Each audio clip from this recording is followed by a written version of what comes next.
This song here is dedicated to all the people who came hurt. You don't go through a lot. People don't tell you how you should be sad. How the laws is no way you should. My advice to you is just ignore it. Keep the Most High first. Keep His love. That's what we do in those here. We rest.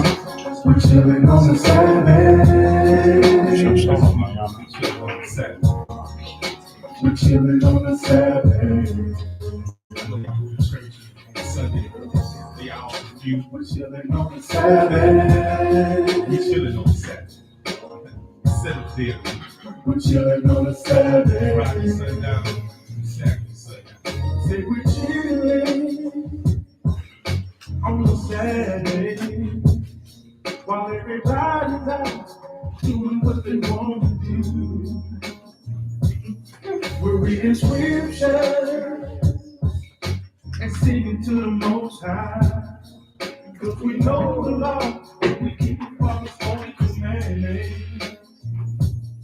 So let people say what they want to say. Let them mock you for keeping His day. Yeah. We gonna be ready when Christ returns. They had a church on the wrong day, and they despise everything that we say. Yeah. Even when we show them in the holy word.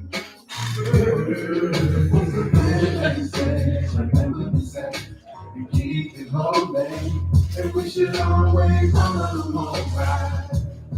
And know exactly what He say, and don't let the non-believers convince you that the law is done away with. Just rest and chill with the Most High, cause the Father knows who's here, so you tell Him. We're chilling on the Sabbath.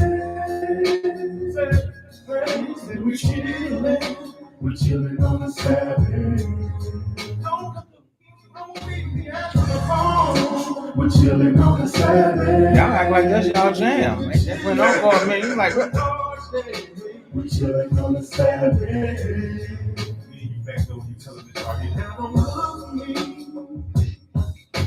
on no Sunday at your church no more, cause now I keep the holy Saturday. See, I can show you in my Bible. Exodus chapter 20.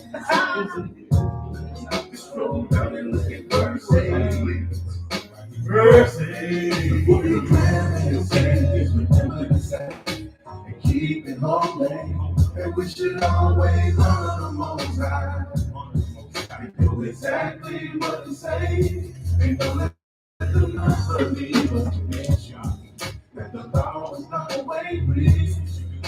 Just rest and chill with the Most High, cause the Father knows who's here. So you tell Him we're chilling on the Sabbath.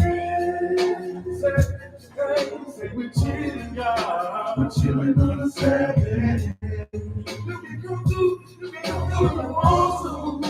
We're chilling on the Sabbath. And there's some scriptures about our Heavenly Father. We're chilling on the Sabbath. Because the book of man says, remember the Sabbath and keep it holy. And we should always honor the Most High and do exactly what He say.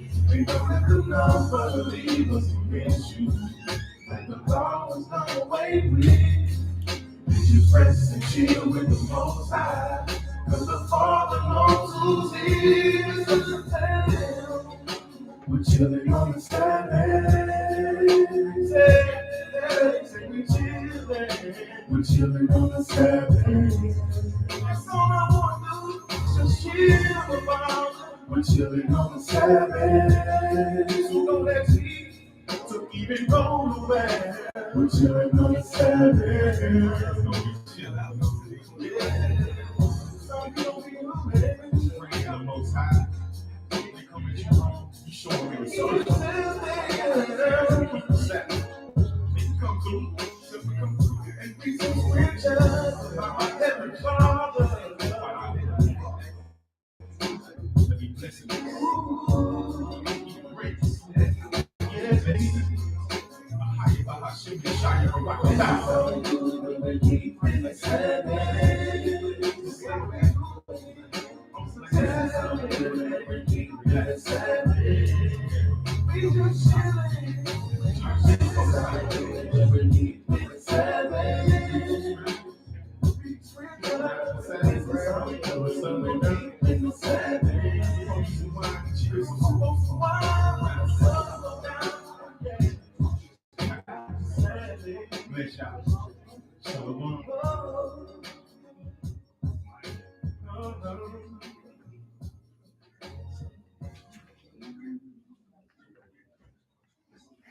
All right, Israel, some more time, guys. Bless your body. All right. So all praises once again to the Father, the Most High Yahweh, in the name of Yahweh Shai, for giving us the spirit to come here in fellowship, keep His commandments. All right, learn what His will is. So all praises to the Most High.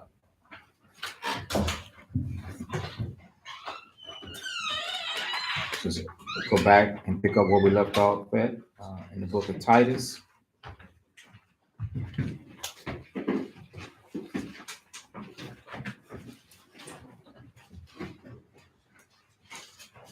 And as we was going into what we say, it makes a world of a difference. The Most High raising us up, giving us the spirit and trusting us with this truth.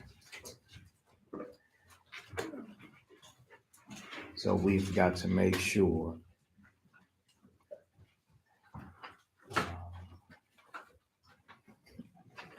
that we are not like, so when you read Titus 1:16, they profess that they know God,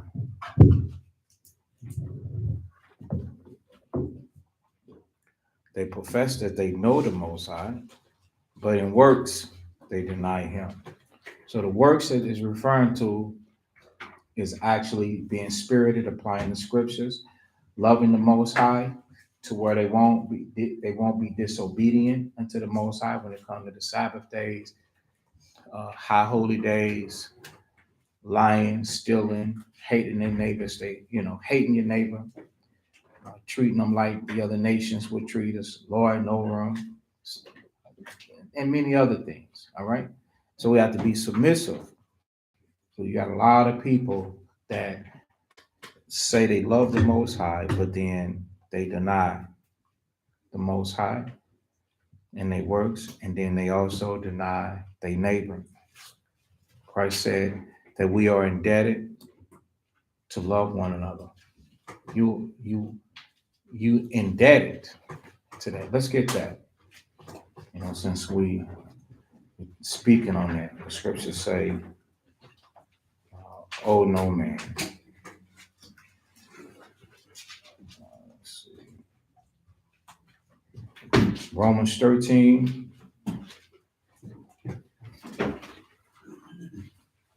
Romans 13.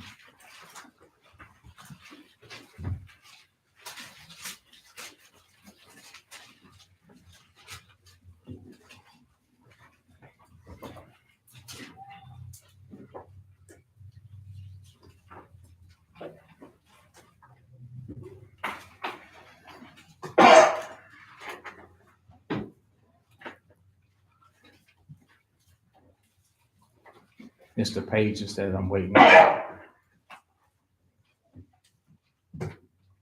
Romans 13 and 8, it says, "Owe no man anything but to..."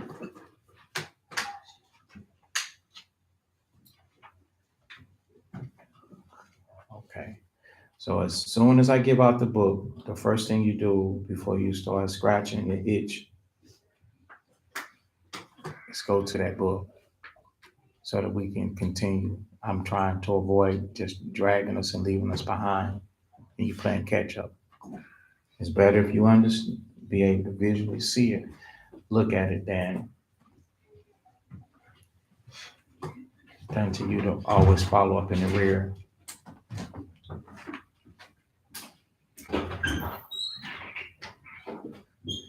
So it says, owe no man anything but to love one another. So remember, in Titus 1:16, Paul is teaching his spiritual son Titus on how to teach Israelites on how to deal and also what to look for, because he'll see that they will be professing that they know the Most High, but then they will be denying the Most High with their works. So you can deny the Most High in your works towards the Most High, and you can deny the Lord in your works towards your neighbor. Okay? So here it says in Romans 13:8, owe no man anything but to love one another. In other words, check this out. I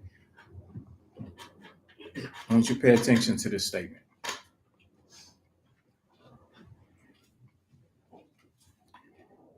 If you got a family member, meaning a brother or sister in this congregation, that feels like you don't love them, you owe them. There's no way you can walk away from that person because you are indebted to get the love of not just the congregation, but that individual. Oh, I'm good with everybody, but not that person. See, that person, this. Well, you owe it to that person to get on the page with them. That's the scriptures. How are you reading? Anybody in here see anything differently? How are you seeing it? Because this ain't being twisted. We can't go no slower than how I go. Now, let's finish it. For he that loveth one another have fulfilled the law. So if there's a person that feels that you don't love them because you didn't make it, because you owe them and you didn't do it, you're not fulfilling the law. Yet in your mind, oh, I'm applying the scriptures. How so? See the difference between how the Most High say we to be and how we want to be? Reprobate. See, because that's what you are going to be. Reprobate. What does reprobate mean? You are void of this judgment. Whose judgment? The judgment is of the Lord. Who gave the word? The Lord gave the word. He the person that says you are not to owe anybody anything. I don't owe you no money. For those of you that feel like, oh, I don't owe you an explanation, you don't understand the scriptures. You err not knowing the scriptures or the power of God. Because the power of God, if it's in you, you're going to do whatever it takes to gain that brother or to gain that sister. You're going to promote yourself to good works. You are going to see, I am slacking, and God, you are true, and I'm false.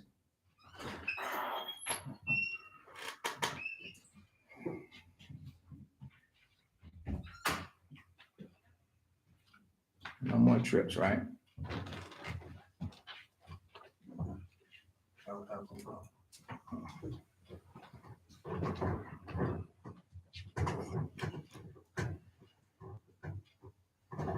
So, I want us to meditate on what the Spirit is bringing out and telling you.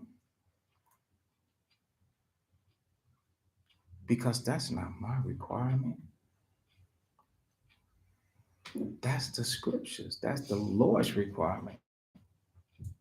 The Lord is telling you that you are indebted.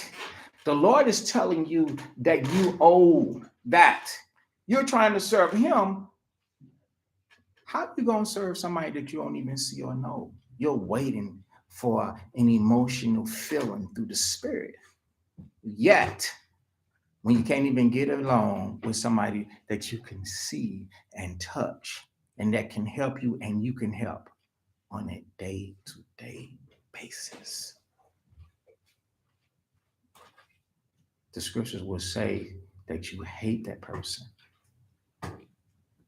If you refuse to hearken, if you refuse to hear it, and you refuse to get on that page to where you're like, okay, man, I do owe that. And then remember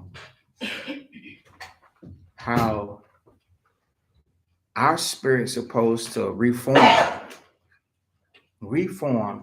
and change until it's unfeigned love. Into it's unfeigned love. Into it's not phony love. Into where I don't have to pretend while I'm in your presence that I like you.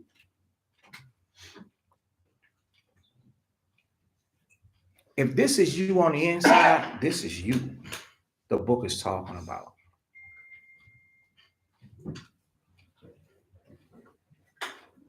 Yeah. And although the scriptures is coming out,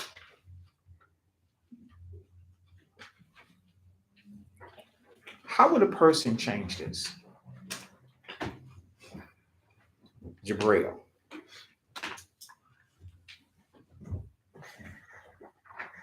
How a person would change this is by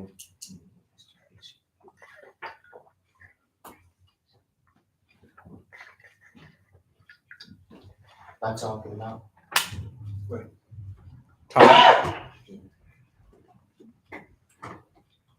By talking it out. Okay.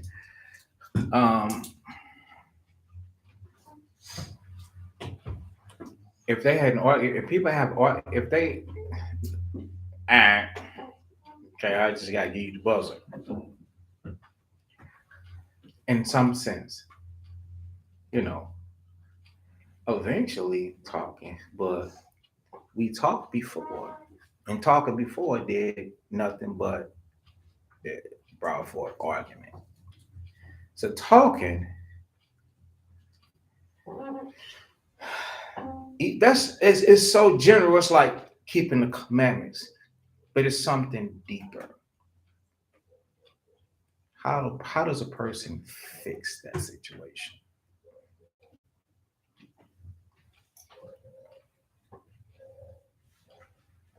Anybody else? Nail. Going to get help. And talking about it. I have problems with this, and getting a witness, somebody that you know that can help, that got experience. Okay. So. Okay. Yes. And I'm gonna back the scripture to support, because even though he didn't say word for word what I said, so it's we'll have to run to it. It's what, Psalms 19:7. Wherewithal shall a young man cleanse his way? By taking heed, right? So Jabril's way, go and talk. Are they gonna argue? Unless the person takes heed, right? That's one precept. Take heed. So you talk to a person, you tell them, hey, person, you have a problem. Your problem is how you deal with your brother, or how you deal with your sister a certain way, or how you deal with your husband, how you deal with your wife a certain way. That's not right. Okay? And then the next one is let God be true and every man a liar. So when you let the Most High be true, the person that's telling you is actually telling you how you're wrong and what you're wrong at. And it sounds completely opposite of what you think and how you feel and how you go about things. It's the complete opposite. They're right and you're completely wrong. Because how you feel got you feeling how? Like that you can coexist with ill feelings. You can coexist with ill feelings. That's going to get you judged. You already let Satan come in to deceive you. When the scriptures say it's to be no division, there to be no schisms, and there is no ill feelings. What the precept talk about ill feelings with that? We'll get that. Love working no ill, right? Verse 10.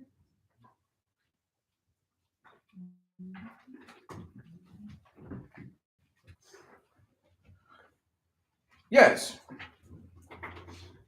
Romans 13 and 10. Love working no ill. So how you have love, how we're gonna coexist? But you're not a favorite. I really have ill feelings because of what we've been through. Love, that's not love. That's hate. So the person that's teaching you, reforming and showing you, wherewithal shall a young man cleanse his way.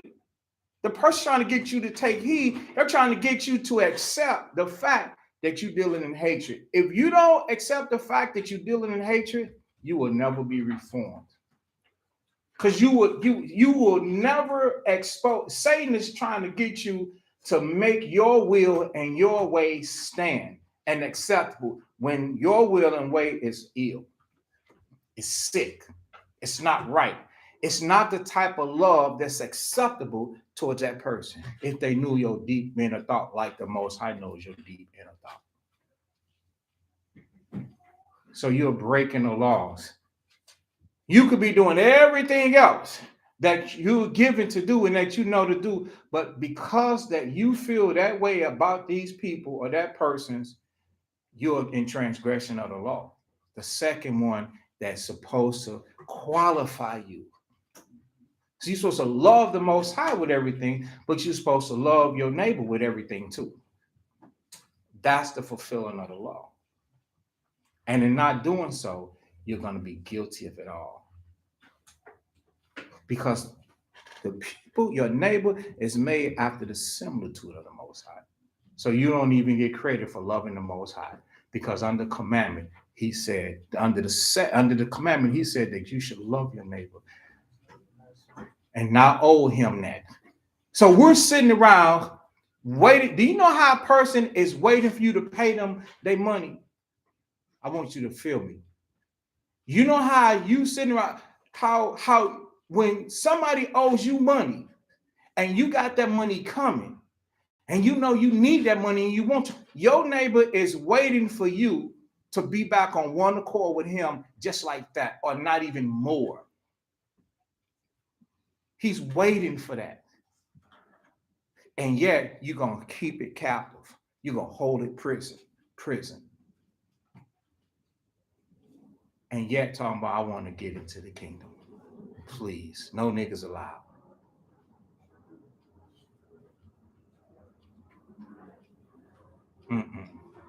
You don't make it, fam. You don't make it.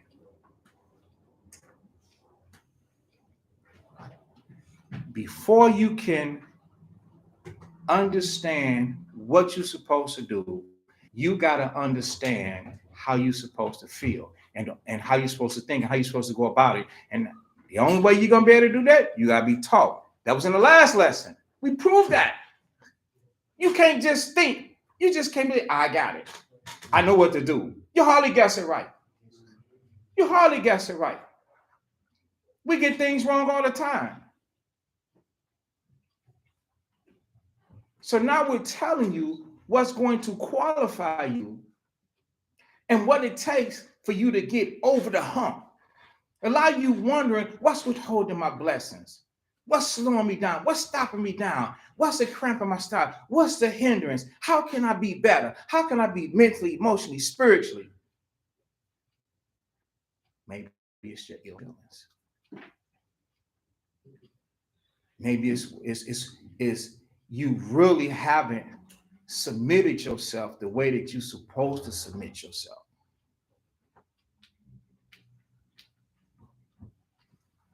And you owe that. And you don't care that you owe it.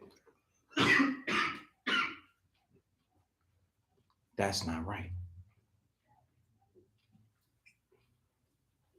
I know when somebody owe me something, I'm thinking, you owe me money, I'm thinking about you. I'm using it as an example. Truth be told. Anybody in here, when you owe money, or you're not thinking about the money that the person owe you, that even if it's your job, man, I'm gonna get paid. They owe me money.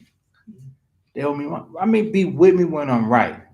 You got to be realistic, right? Yes, sir. It's the same way if you owe me an apology. I'm thinking about you. It's exactly, you owe me an apology. That's not right how you deal with me. That's not right what you said to me. That's not right how you make me feel. How you make me feel. Man, you dealt with me like that.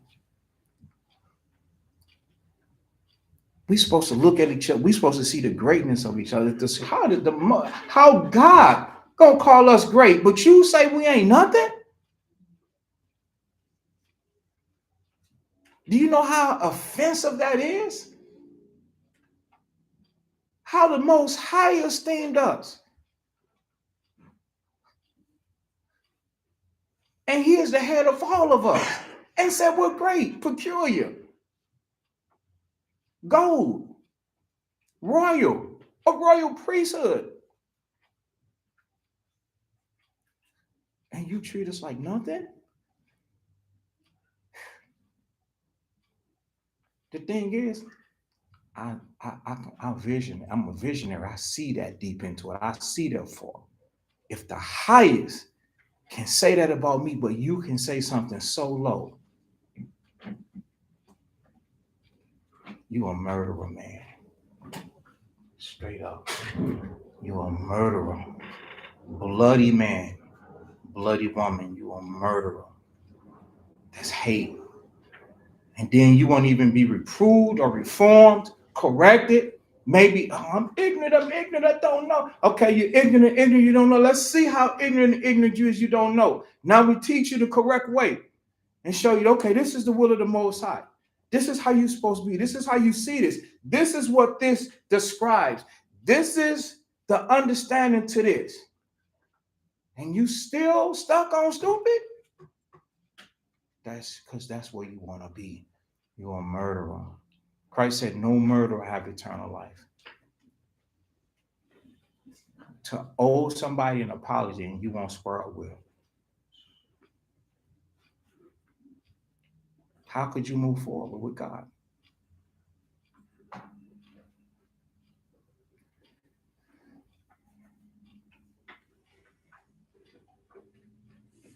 You are being taught to be rulers, judges, hunters, fishermen. You are being taught to be the best. You can't have that leaven in you. So if you sit here like, oh, he coming for me, no, I'm bringing it out. I'm reproving you. I'm saying this is what you cannot be like. Because you can't do the work that's put in front of you to do.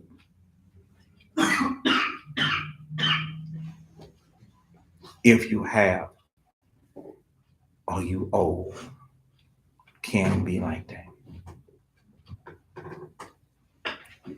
Professing that you know the Most High, but you feel some type of way.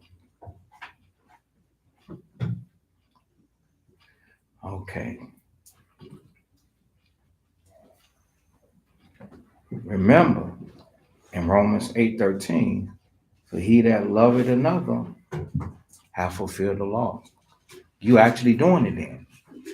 When you can get over that hill, oh, that's a high incline there. That's a hard hill to hump.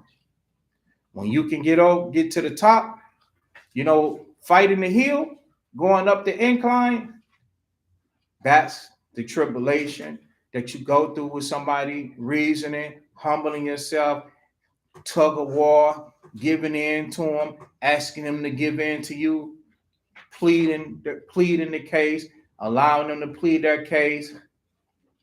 That's a hill. But when you get at the top, you come to an understanding. Now you coming back down the backside of it. You understand, you feel better. You're like, okay, now I know how to win a brother. Now I know how to win a sister. By guessing what? pleasing his neighbor to his good for edification, being defrauded when I need to be defrauded, and letting that person know I'm not your enemy. I'm a brother. I got real love for you. When a person can sense when they in danger with you, when they have real love for you, and they also can sense they can sense the danger when it's feigned love, when it's false. They can sense, even though they're doing you wrong, they can see your effort. They can sense real love, even though you're coming out the scriptures. So you want to be able to make sure that people understand that I am doing my job with coming out of the scriptures, and that, listen, man, this real love. I got love for you. I'm showing you the scriptures. You can do this. You can't do that. This ain't right, et cetera, et cetera, et cetera.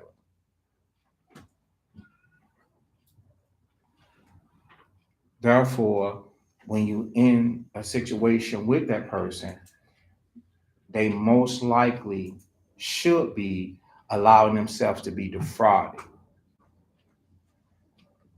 When they do that, now the mental door open up, and now you can show them they're false.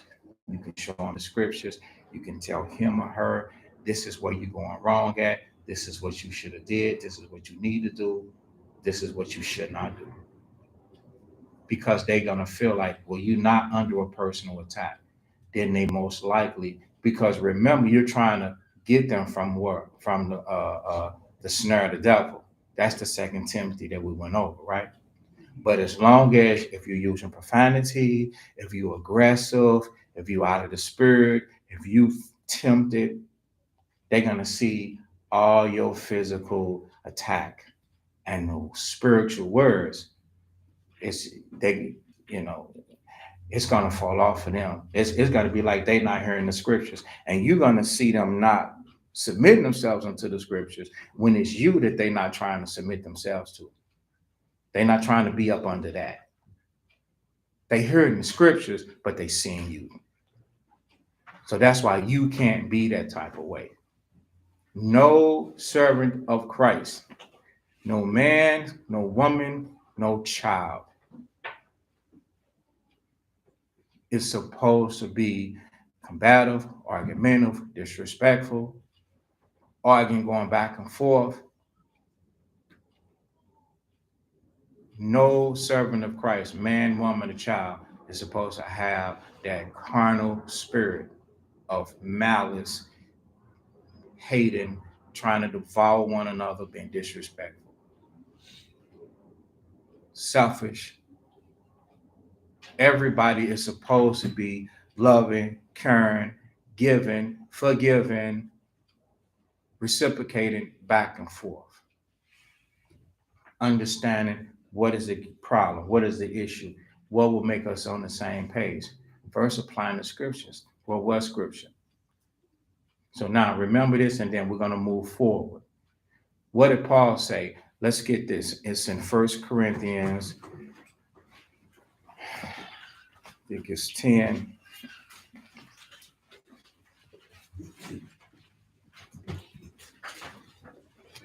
Not 10. 8, 1 Corinthians 8. And a lot of us, we got to get on this type of level.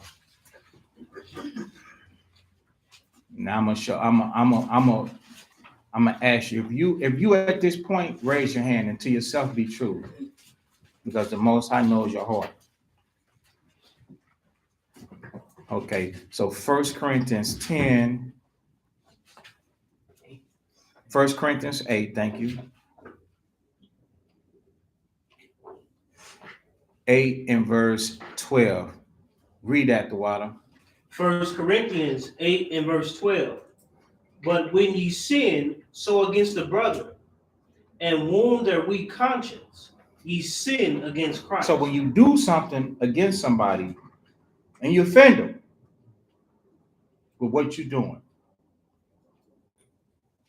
you wound them. A lot of us, we have this guard to where we don't show that we're hurt. Can everybody understand that point? So you into a situation with somebody. They dealing with you, but you seem to be nonchalant, like you don't care. Those that are on the offense, the aggressor, the scriptures say that you hurt that person. Now we on the other end, I'm gonna be on the side of wound or weak conscience. I'm gonna be one. You hurt us, but we are going to take a stance like, all right, and then I can do about it, whatever. Okay. We're gonna take a strong stance. But for real, we're hurt. When I deal with you and you deal outside the scriptures, I'm hurt. It's not the loss of time. I don't mean to waste your time. Dealt with that. I was born for this. You know the pain that you cause? I'm gonna tell you. Because I'm trying to set an example for you to straight see. If you can hurt me, all of y'all hurt. You be hurt. But they put on this big bad countenance like they not hurt. You hurt me because I trust you. I trusted you as a friend, somebody that would do no ill, that would do no harm. I submit myself to you with being upfront and honest, not rogue, not a wicked, evil elder, not taking advantage of offers and opportunities, not being a liar, not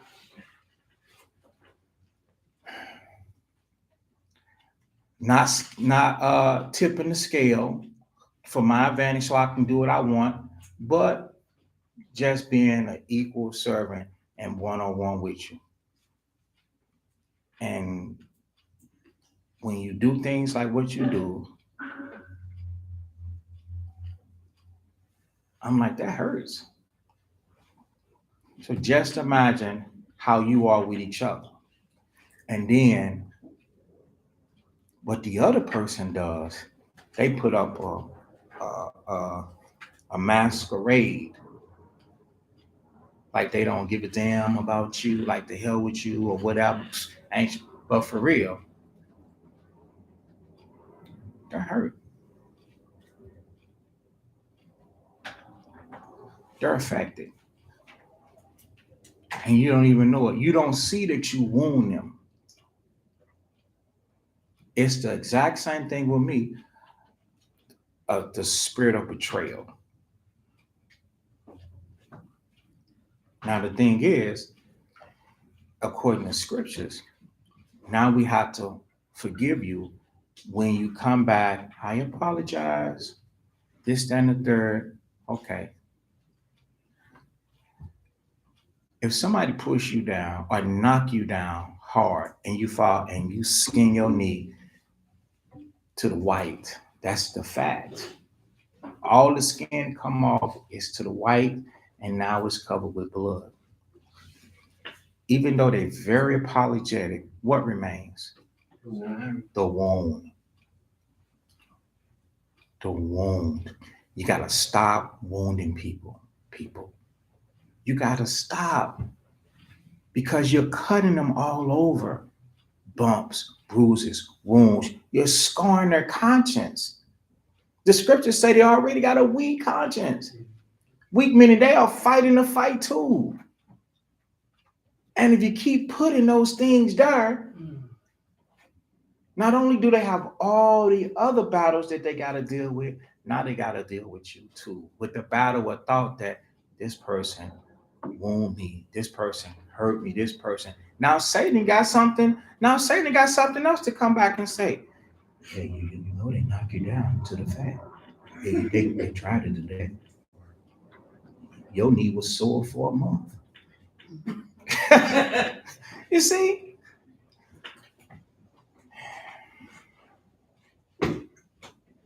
This is the part that I want the answer for.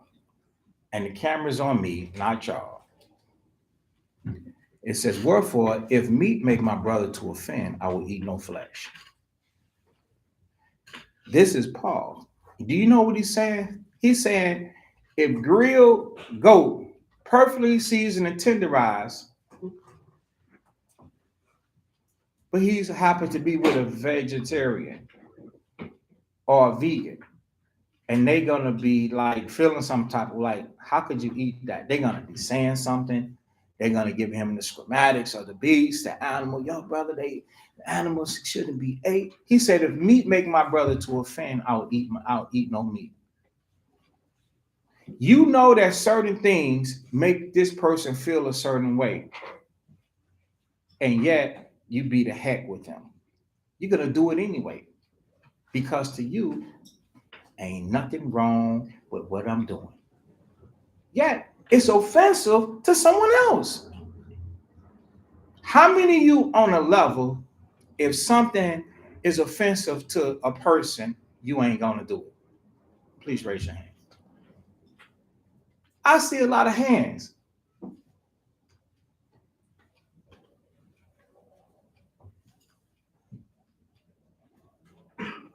This is referring to anything. Anything. Okay. From your testimony to the Most High, I ain't gonna take it away from you. But this is anything. A person tell you, I don't like that you do that. Now, are you finna promote yourself to honor? To now finna win that person to where, oh, we're cool. Think about that.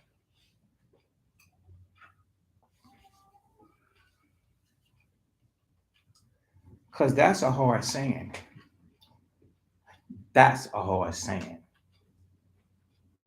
And the next time you get in it with somebody, you need to remember that. Oh, if meat make my brother to offend, I will eat no meat. Now go to Romans 15, since that's the stance that we took. I'm glad we took that stance, because this is the exact same thing that you're gonna have to teach.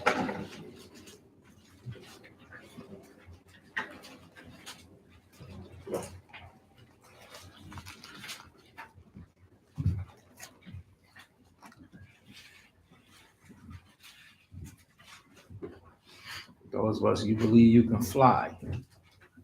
You're gonna believe you can touch the sky. Think about it every night and day. Make it fly away. You believe you can fly. Romans 15 and 2. The book of Romans, chapter 15 and verse 2. Let every one of us please his neighbor. Stop. Let every one of us please his neighbor. So soon as a person start feeling some type of way, you're gonna go into please mode or defense mode. You're gonna defend yourself.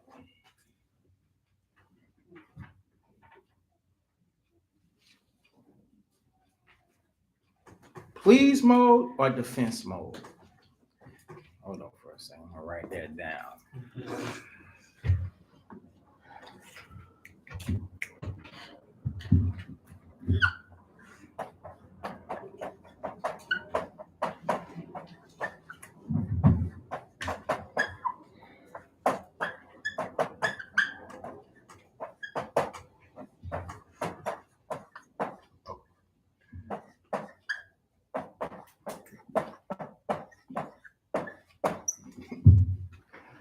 Please mode or defense mode.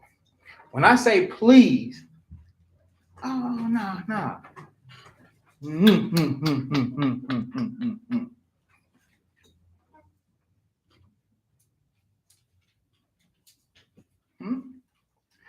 You're gonna speak very respectful, very polite.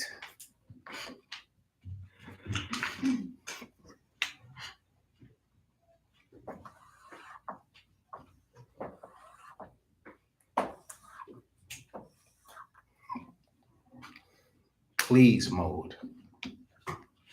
Let us please his neighbor. A lot of us, we might think, oh, eventually we're going to work it out. Eventually we're going to come on the same path. The strong man foresees the evil and say, oh, I don't want to work no ill towards you. It's not like that. Let me go into please mode. Let me give you what you need, man. It ain't like, let me give you what you need.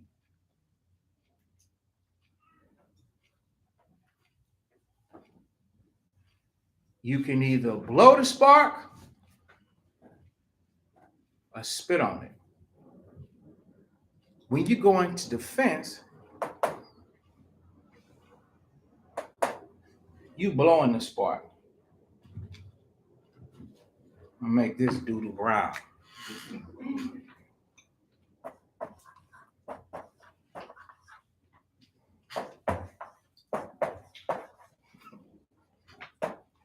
That's right. When you go into defense, you blowing the spark. Because the person that got the issue, they not seeing you are taking responsibility or accountability for yourself or for your part.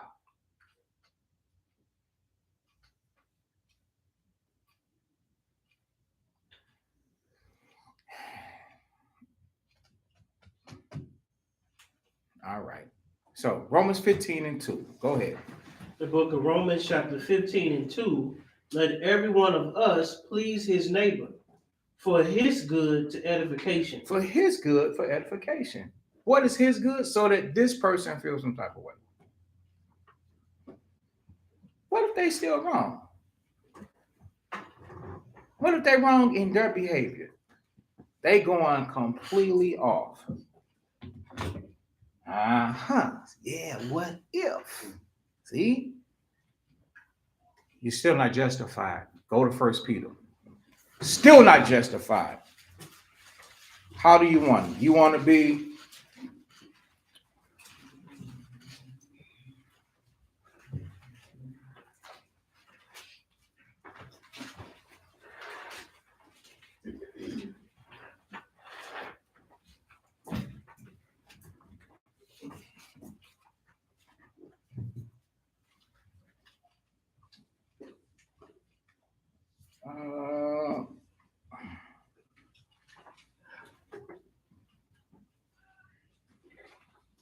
relevant for relevant.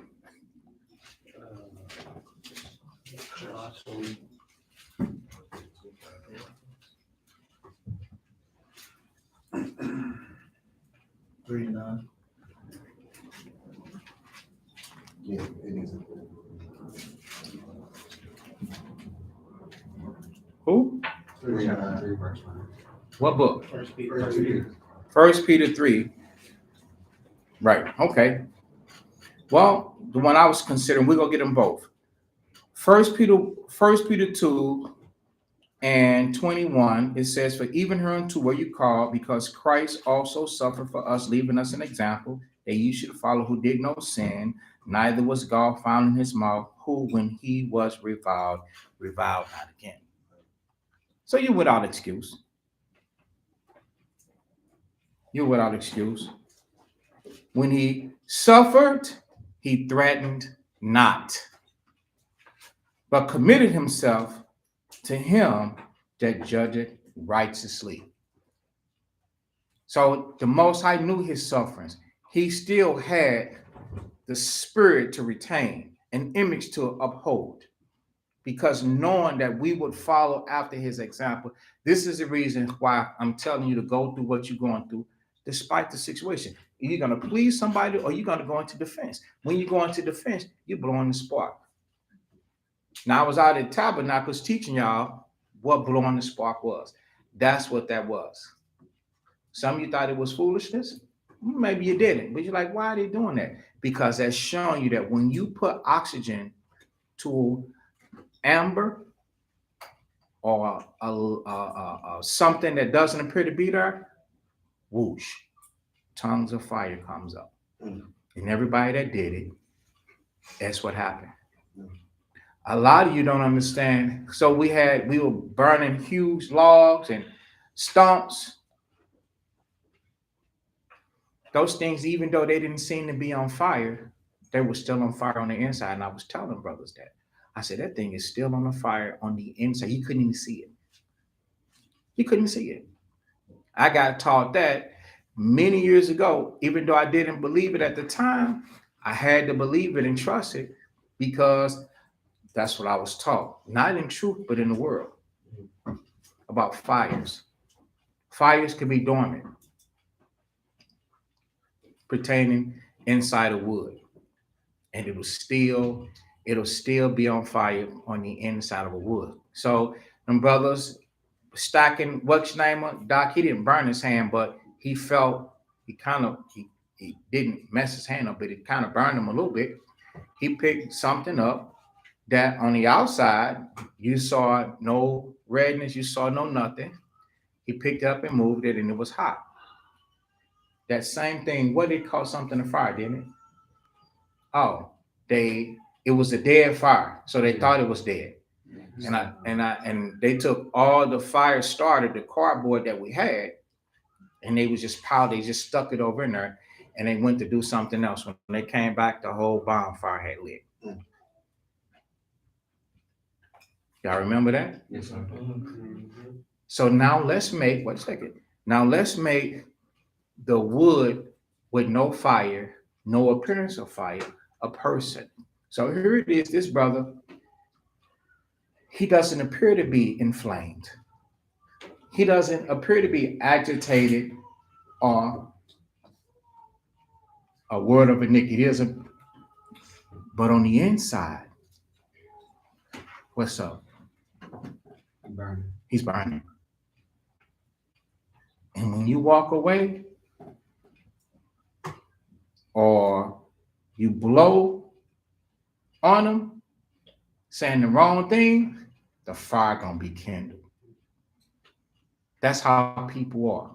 People will put their guards up. You hurt them. But on the inside, they burning.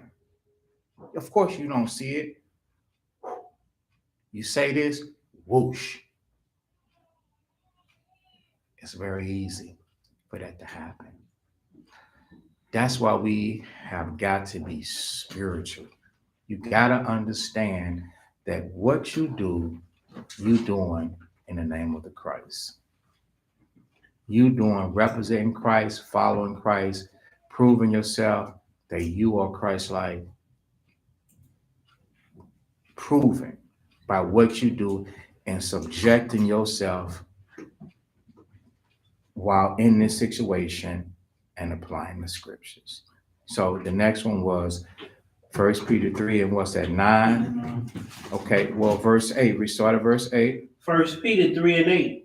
Finally, be ye all of one mind. Right, you're supposed to be striving in the unity of the faith, trying to get and have the same mind. Go ahead. Having compassion one of another. So you're supposed to be making a difference. Everybody's like having here's a situation. Okay, let's say me and Obadiah. We're riding with Sunday. Oh, okay, I'm gonna have compassion on Obadiah. While we ain't doing nothing, there's no temptation to not be compassionate. Compassion is showing, let me understand, brother, what's hurting you. Let me examine the matter. Let me see what the issue is, what the problem is. Having compassion is like while you're under fire. That's hard to do, but that's what you're supposed to do. Oh, I'm gonna have compassion. Let's say two people that gets along real good. Two people that gets along real good. Let's just say you two, Oxy and Jazz. If y'all get along real, I'm just naming two people. Y'all get along real good. Oh, have compassion. It's not the scriptures. It's not talking about that. See, that's no temptation. Now, a person that you at odds with, now you can apply the scriptures. Let me have compassion. Let me not think evil. Let me be tender-hearted. Let me not be aggressive. Let me be patient. Let me let you say what you need to say to me so that I can say what you need to say. This is more than fair. A lot of times when you deal with somebody that don't know how to deal, you have to set the example, even though it's out of order. Me in my office that's given to me of the Lord, it's plenty of times where I supposed to go first, but I'll hear the matter and let you go first until you'll be wondering like, are you still there? Yeah, I'm here. And I got to understand everything that you said. When you done, now let me speak and give me the common courtesy. What did I just do? I just taught you how to understand first and then rebuke. And now when I show you the scriptures that you're supposed to respect me and not be doing this and doing that, but let me make the sense of it a few times of dealing with you like that. Now I have set the tone and now I have taught you, okay, be more willing to listen and not more willing to hear because you're going to see self-control from me. You're going to see that self-control. You're going to see, okay, you handle it like this, you handle it like that. Therefore, it's not going to hurt you to allow me to speak because I've respected you at all times and I'm respecting you now. So now you have to apply the scriptures since you've been showed, told, and you have an example of what to do. I'll go ahead and do it. That's compassionate.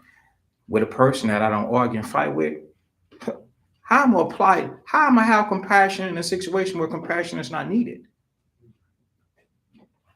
Compassion is needed in the worst case scenario. What is it? Yes. Based on how we're supposed to, how was it? Basically, like how we deal with a brother if we're on the defense, if a person has a weak conscience, is that person also not justified to have, to hold a grudge or have ill feelings against that person? Do you understand what he's asking? No, ask it again.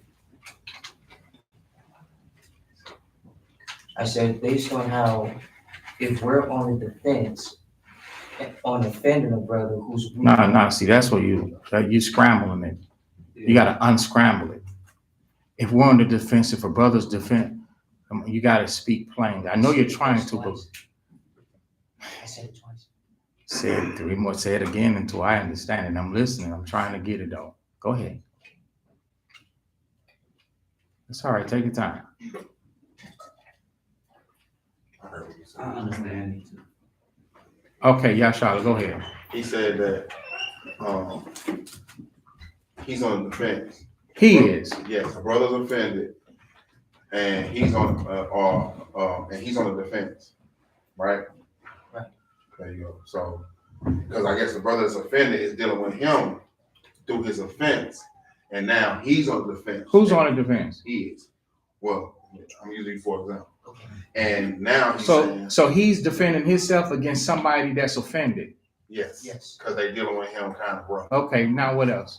And he said if they have a weak conscience, are they justified for being Correct. Which one with the weak conscience? the one offended? The one offended that he's doing a railing. So he's grudging. Is he nobody is justified with grudging. So yes, nobody is justified with grudging. Because the scriptures has the Most High give us the ministry to be reconciled. We got laws, statute, precepts, and judgments.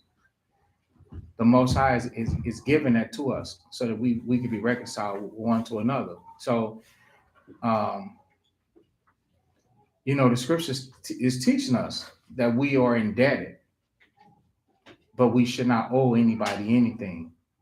You know what I mean? And we should love each other And it's to the point to where when you know that there's a situation or problem with somebody, that you have to go and be reconciled correctly, the type of way to where that person knows that you're not fake, phony, false, that is sincere.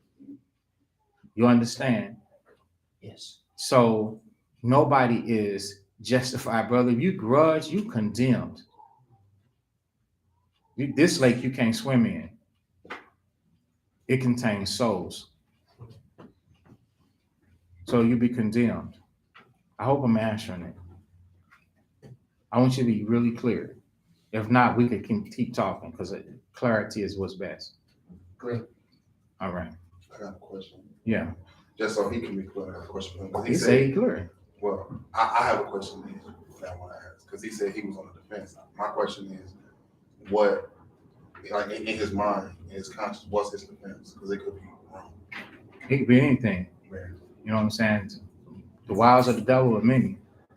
Satan stay busy. You know, when you offended in somebody, anything that they do or say, they offended in. When somebody's offended in, you can walk in the room, they'll be offended. You know, you walk in the room, you're offended. You know, it's never ending, man. You know, in order for that to happen, that person got to make good with you. Okay. If you know that somebody got something against you and you don't make good with them, people be out here saying, "Oh, I'll forgive you." You forget. How you gonna forgive somebody and they ain't even apologize to you?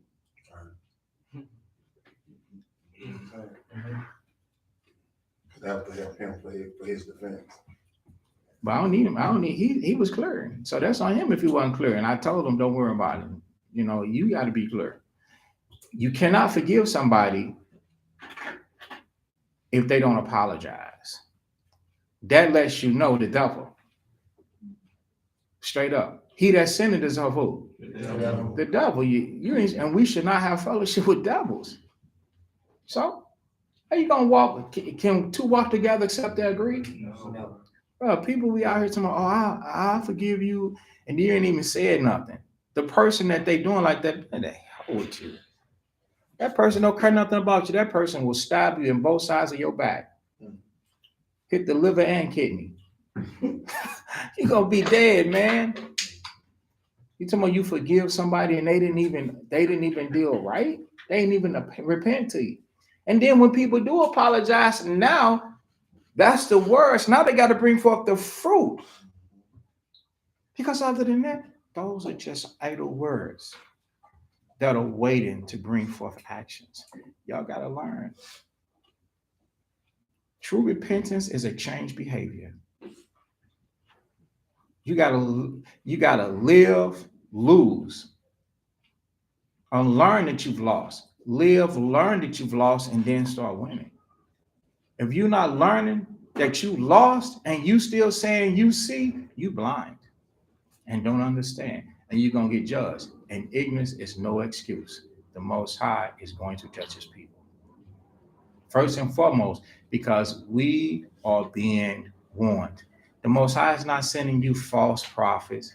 You just familiar with them. The Most High is not sending you fake people. The Most High is the truest and highest of the highest. And when he speak unto you his words, it's up to you to apply it. If you play games because that person said it like this, or that person be doing that, what about you? He gonna judge you not on that person. He gonna judge you on you. So we gotta really, like the scriptures say, make a straight path for our feet. All right. So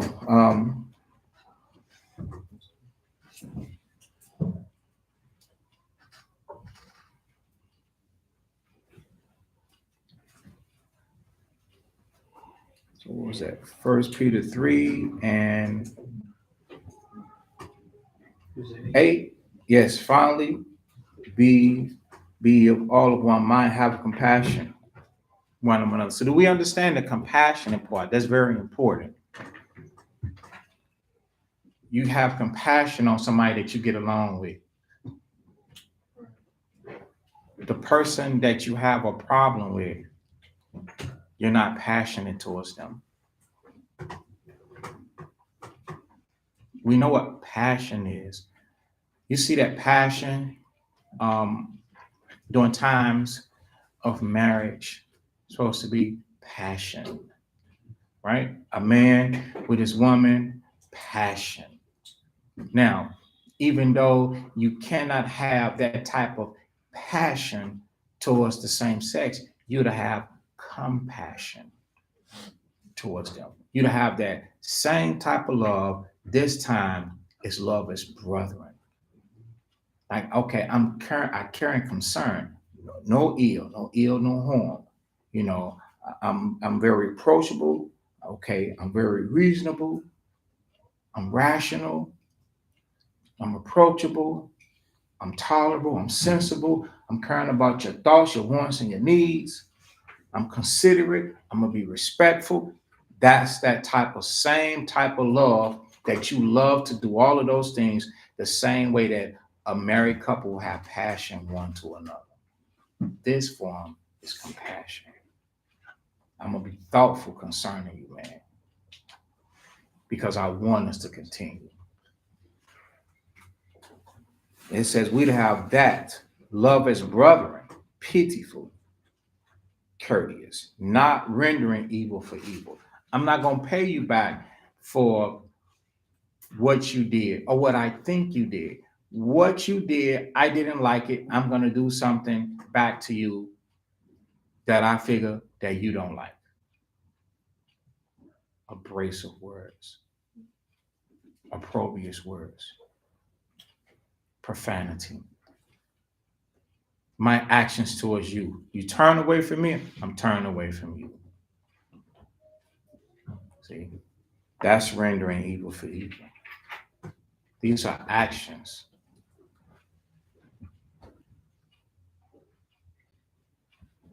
We owe one another not to do this.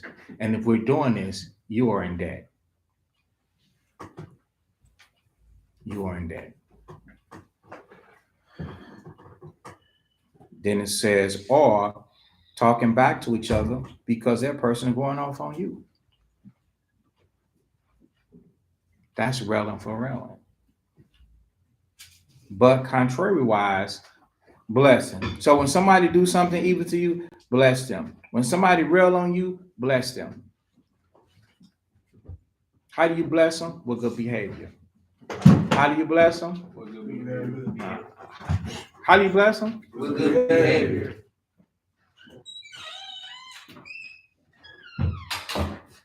Unfortunately, it's easy to say, but it seems hard to do in some situations.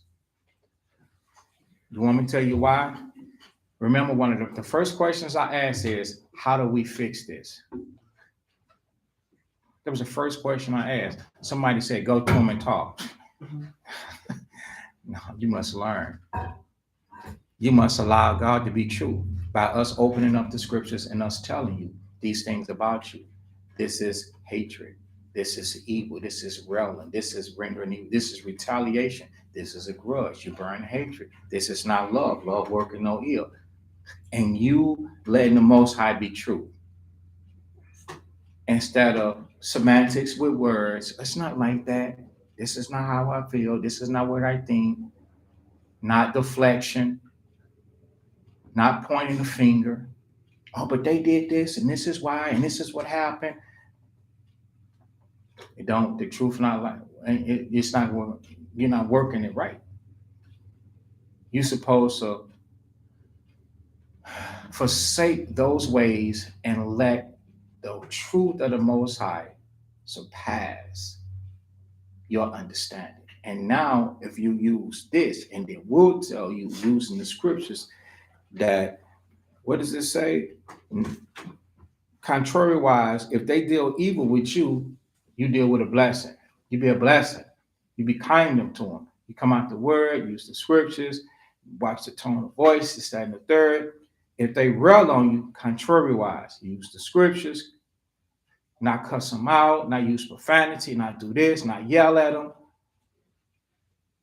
not be sarcastic, contrariwise, knowing that ye are thereunto doing what? Called. You're called to do that. You're not called to reflect the energy that you see in the reprobate people. Even the Israelites that are repentant have a reprobate spirit, because you can tell their spirit is void of the judgment. That's why you got to tell them what to do and show them what to do. And then they'll come up out of that state of mind of being void of judgment. And then they will start understanding what to do. You was called that you should inherit what? A blessing. So the Most High will end up blessing you for doing it. But a lot of us, we think, oh man, we're catching hell. What are we going to get for? We're catching hell. I have this issue. I'm having these problems. I can't take it. This is not right. The scriptures say, you go through this, you get the blessing. What happens if you don't go through this? And you say, well, I'm just going to not have compassion.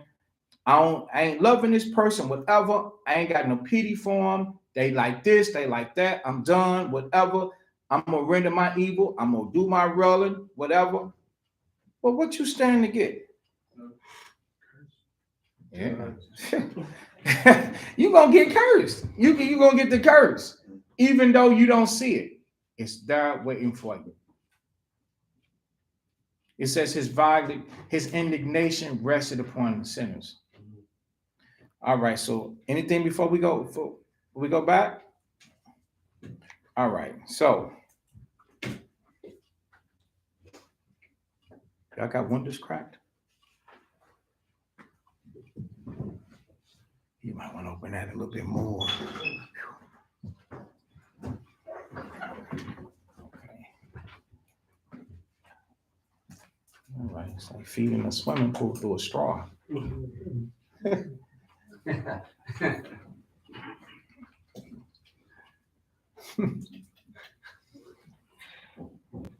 We all waiting to swim, ain't we?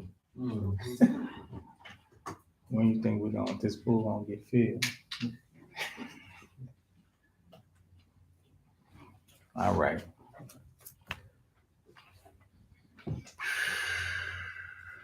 So that was Titus 1:16.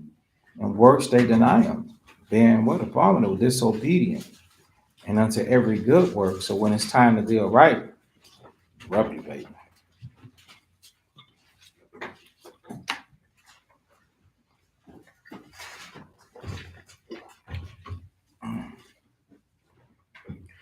But speak thou the things which become sound doctrine. So stuff that we should be doing, stuff that we should be saying, it should be sound doctrine. Sound doctrine is pertaining to stuff strong, things that are strong, things that you understand, stuff that you know stuff that you know is right. Like 1 Thessalonians 5:21, you're able to prove all things. Speak that. Don't speak things that you don't know. Okay? That the aged men be sober, grave, temperate, sound in faith, charity, and in patience. Now, when Paul is telling Titus this, remember, he's telling Titus that the aged men, if he speak the doctrine unto them, that they'll be sober. That's a requirement. They should be sober, but he wants them to be sober. He wants them to be serious. He wants them to have self-control, and he wants them to be strong in the faith. That's what sound in the faith is. It's not weak in the faith. It's strong in the faith. It's sound in the faith. And in charity. We know about charity, right? Mm-hmm. Get a chance, we should go back and watch the charity class from Florida. Very nice class. Charity. So we got to be strong in charity and in patience. Be strong in patience. So the same way that Titus is to be like this and to teach like this is how we to be and teach like this, especially as brothers. Let's go through the charity very quickly. 1 Corinthians chapter 13.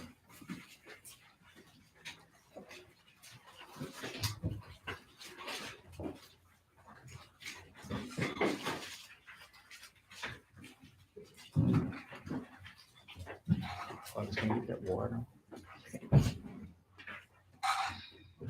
So 1 Corinthians 13, and I'll read it and give it to you. 1, do I speak with the tongues of men and of angels and have not charity? I am become as a sounding brass and a tinkling cymbal. So you might know different languages. You might understand different languages. You might understand or know some Hebrew, so-called Hebrew. Different words of Hebrew. When we leave this chapter, if your spirit doesn't possess these qualities, you have a problem. Even though you have learned to mimic and imitate what you hear and I hear in the world as far as Hebrew. For though I have the gift of prophecy and understand all mysteries and all knowledge, and though I have all faith, and you believe, and you know certain things, you understand certain things, and you understand certain mysteries in the scriptures, and you know about prophecy. That's a blessing that the Most High has given those things to you. But if you don't have charity, that's not good. The scriptures say you're nothing. So charity is going to be the deal breaker.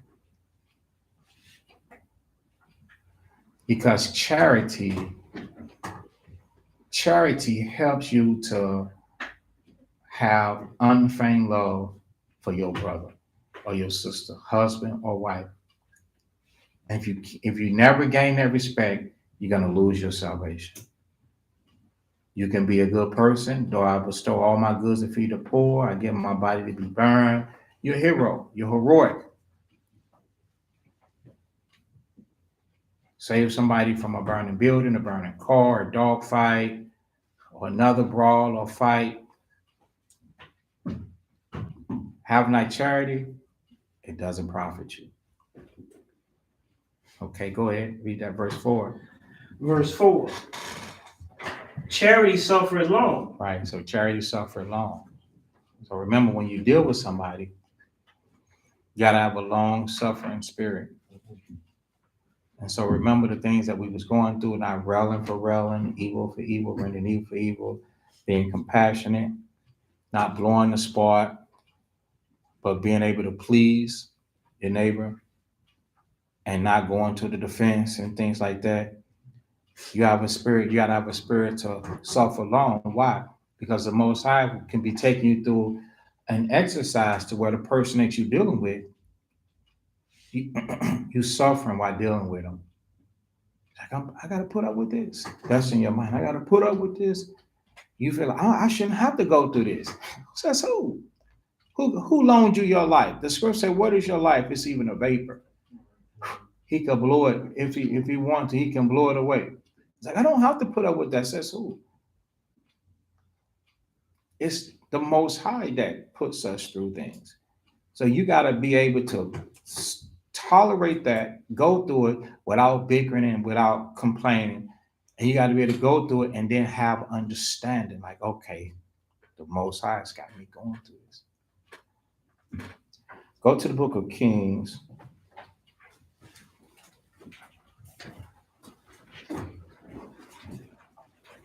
It's not Kings, it's 2 Samuel 16.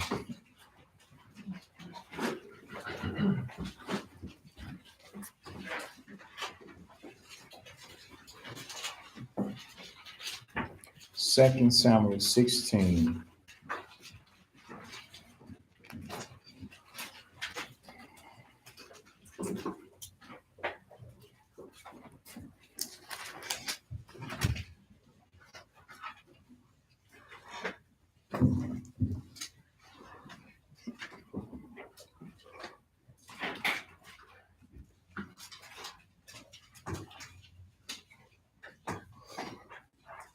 So this is about a man named Shemiah. And he went after David because he was at a house of Saul. And because the Most High made David king, one of the guys, Shemiah, out of the house of Saul, he didn't look at it spiritually. He looked at it carnally, like David undermined Saul and was put on the throne of Israel. So with him being a relative of a king, which was Saul, he didn't bite his tongue. So he was very disrespectful. So we'll start at 5. Read there. 2 Samuel 16 and verse 5. And when King David came to Bahurim, behold, thence came out a man of the family of the house of Saul, whose name was Shimei, the son of Gera. He came forth and cursed still as he came. So he talked bad to David. Go ahead. And he cast stones at David. So, y'all know what that means. You can say whatever you want to say, but don't put your what on me. Right. Or you start popping off, then we're going to pop back off. Shoot at me, I'm going to shoot at you. You throw stones at me, I'm going to throw stones at you. So he started throwing stones. Literally stones. We ain't talking about little rocks. He's the ones that you can feel. He started trying to break them. Go ahead. And at all the servants of King David, and all the people, and all the mighty men were on his right hand and on his left. And thus did Shimei when he cursed. Come out, thou bloody man, and thou man of Belial. The Lord hath returned upon thee all the blood of the house of Saul, in whose stead thou hast reigned. And the Lord hath delivered the kingdom into the hand of Absalom thy son. And behold, thou art taken in thy mischief, because thou art a bloody man.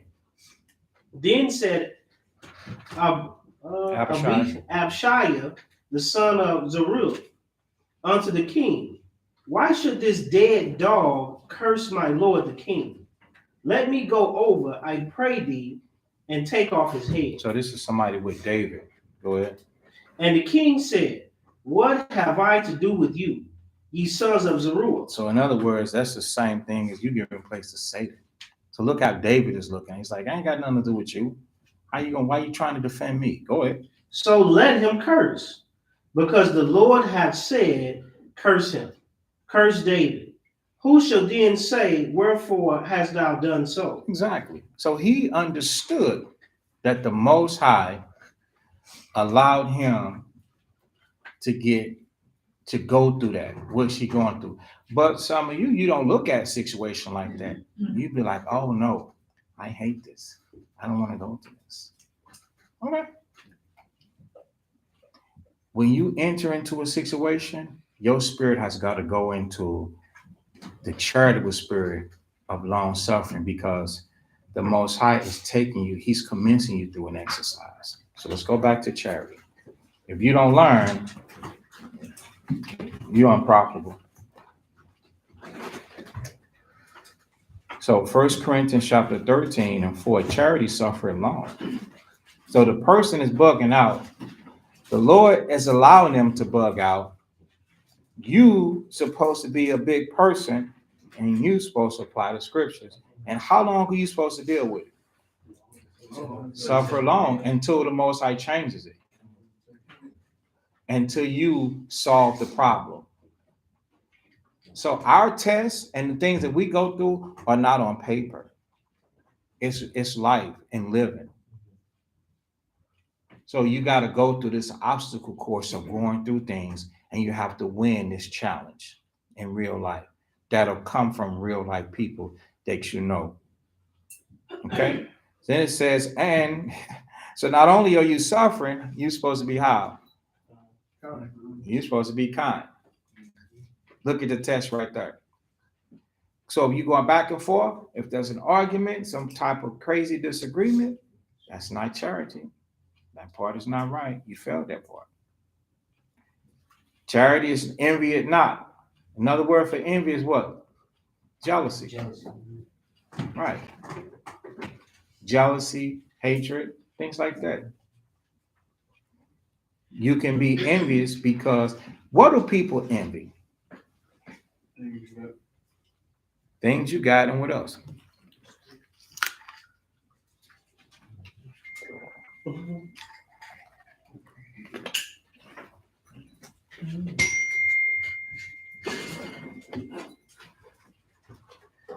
This one here,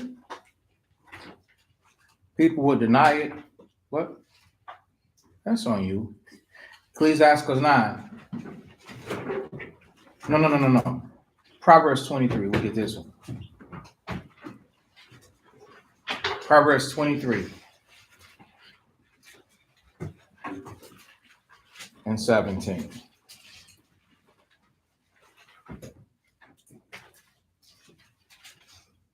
The book of Proverbs, chapter 23 and verse 17. Let not thine heart envy sinners. So when the scriptures say charity envieth not, what is it telling you not to do? Okay. They all got the answer now. Go ahead. It's all right. What is it? What is it telling you? Put it in other terms. Be jealous. Be jealous of what? Over sinners. I add to it. Over what they doing. You mad because they foolish enough to do it. And you're like, I ain't even do that. But for real, you jealous. You wish that you could do that. So now you're gonna correct them and be out of the spirit.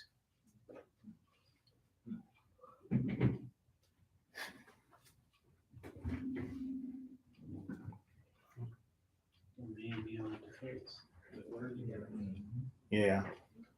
So we're not supposed to be like that. You're dealing with somebody, you're envious of them. They in sin, you envy sin. Or the other part of envy is they might have it better than you. I've seen that. Person have a lifestyle better than your lifestyle, and you jealous of that.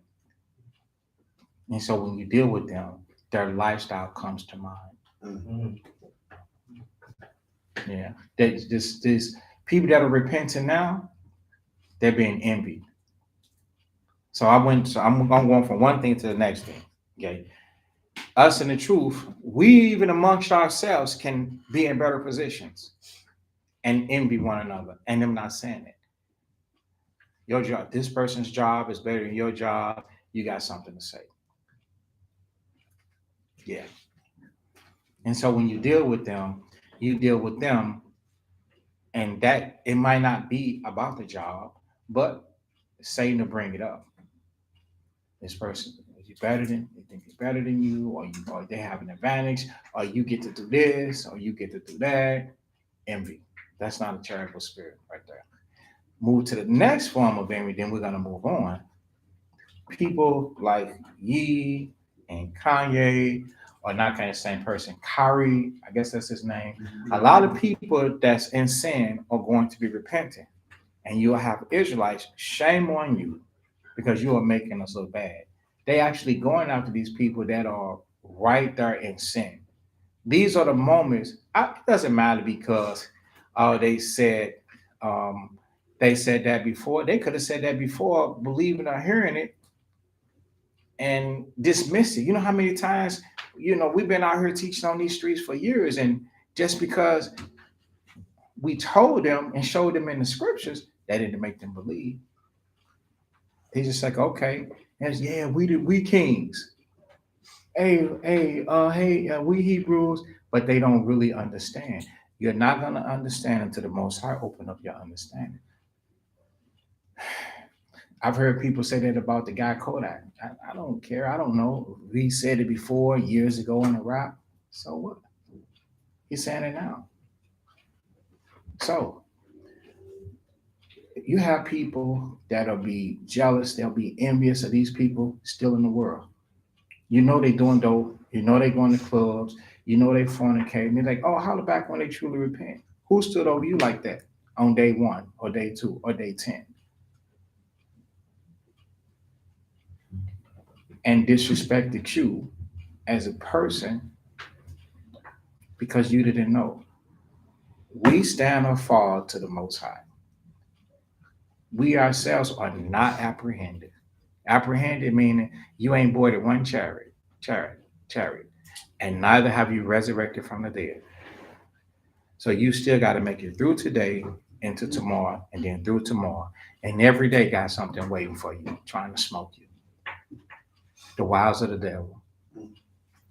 He is waiting every day. And all he want to do is get you to stray. So once you stray, it's over for you. Yep. So people, I see it all the time. You know, I understand. The most I sees it. And somebody put something pertaining to Israel or Hebrew on their shirt. Nobody is worshiping them. They just acknowledge the same way that if we're on a corner and we're preaching and somebody off the street go home and say, you know what, that's right. And they iron that across the chest of their shirt. And they make a post and they say, this is me. Wouldn't we be happy for them? Will we be dogging them out then? No, because they broke as hell. What would make us mad and upset because somebody with $50 million do it? Envy. Oh, come back when you were doing this. Come back when you're doing that. You're looking at the wrong thing.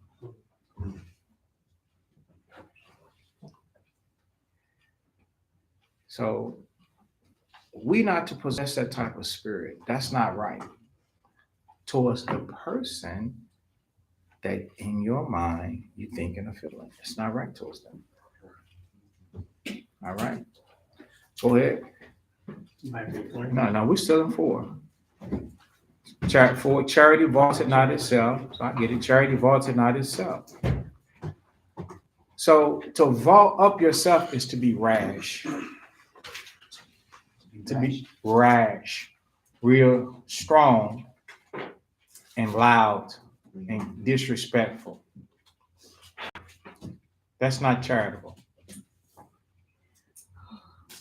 A human loudspeaker. Is that you? A bullhorn?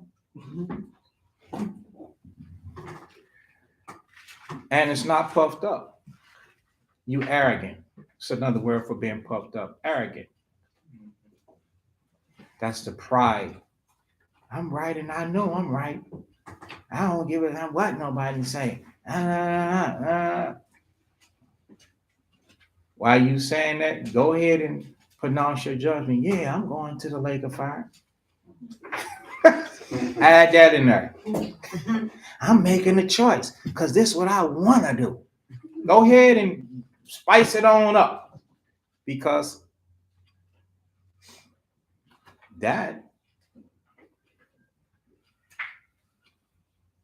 is the consequences for not being charitable. You're not going to say that. So since you're not going to say that, you can't vaunt yourself up, you can't be puffed up, etc., etc.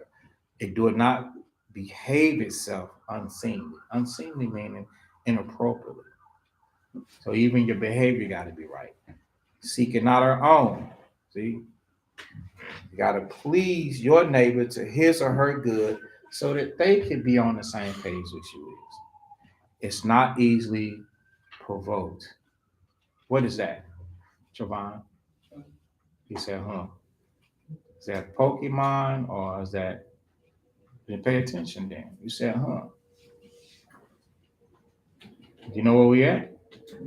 Where?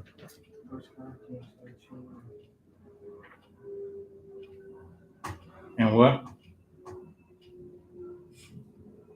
And 5. The last part, it says it's not easily provoked. Meaning you losing the spirit real fast. Easy. Easy. This make you mad.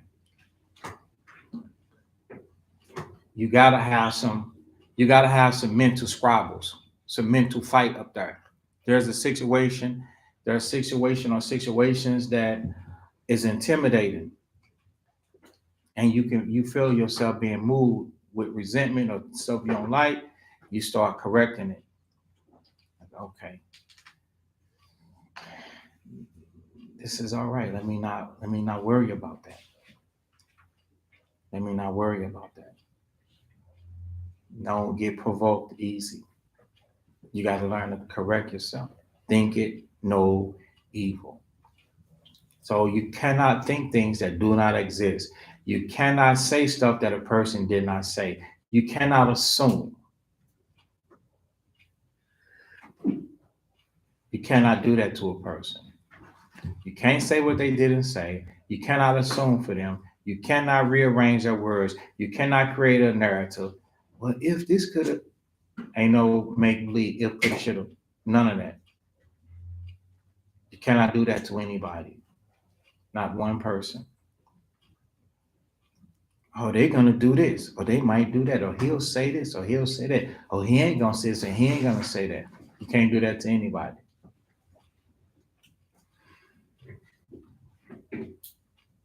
That's thinking evil. I ain't gonna talk to him because they ain't gonna listen. That is what? That's thinking evil right there. You ain't right. Rejoice it not in iniquity. Meaning sin, we're not supposed to celebrate sin. We're not supposed to participate in sin. Rejoice, man, I find this happy. No, you ain't supposed to celebrate that stuff. It says, but rejoice it in the truth. So we know what the truth is about, right? So things that are opposite of truth, you should not be partaking in it. Neither should they. This is what you speak and teach. You carry all things. That's what Barrett is. You're supposed to be strong enough to deal. You're supposed to bear your cross. And the stuff that you're supposed to put off, you're supposed to be able to handle that and not feel like, oh, I can't take it no more. I can't handle it. That's not charitable then. Because your actions are going to affect somebody else. Because your actions are based upon the Most High and your neighbor. And you ain't fading God at all. So all the things that you're not dealing with or you're not bearing, it's got to do with somebody else. You're supposed to be able to handle that. You're supposed to be able to carry that. Believeth all things. That's being optimistic. It's being positive. That's having a spirit of hope. Things gonna change. Things gonna get better. You're supposed to have faith and believe that it's going to get better as long as I'm applying the scriptures. Something that I will tell you that it does take time and it's the process of life. It has nothing to do with your personal calendar or mental thing. Oh, it's going to be like this. I expect it to be like that. It's this, that, and the third. No. I was just talking to somebody today, explaining to them how the Most High never let you down. Think about it. The Most High has never let you down. So as long as you believe in him, it do take time, and that's taking time. But all their stages of life, the Most High completed it, and it's been perfect. So does everything else that we desire. We put our faith and trust in the Most High, and we believe He's going to come through. It perfects it. The scriptures say that patience have a perfect work. So we got to believe. Believing and talking, and our faith is going into the same thing. You got to believe the Most High is going to help you, rescue you, hear you, and come through for you. And when He do, it's going to be perfect. You got to keep that running through your mind at all times. If not, you're going to fall short, and then you're going to let Satan take over, because it's only two spirits in the world. That's the spirit of the Lord, and that's the spirit of Satan, known as error. So you don't want that to come through and take over. And it says hope at all things. So you got to have hope. That means you got to look forward to these things that we desire. Look forward for these things that we desire to come through and happen unto us. Then it says, and endureth all things. So the things that the Most High take us through and we endure, or take us through, we have to endure unto these things. We got to endure. Okay? Charity never fails. So if you take this process, you ain't gonna never fail. You ain't gonna never fail at what? What is this pertaining to? Charity has something to do with what? James. Obadiah. Charity has something to do with what? Your behavior. Okay, Siobhan. The way you think of somebody. So with that being said, if you apply all of these things that are being taught, and it says charity never fail it, when you do it, what's not going to fail?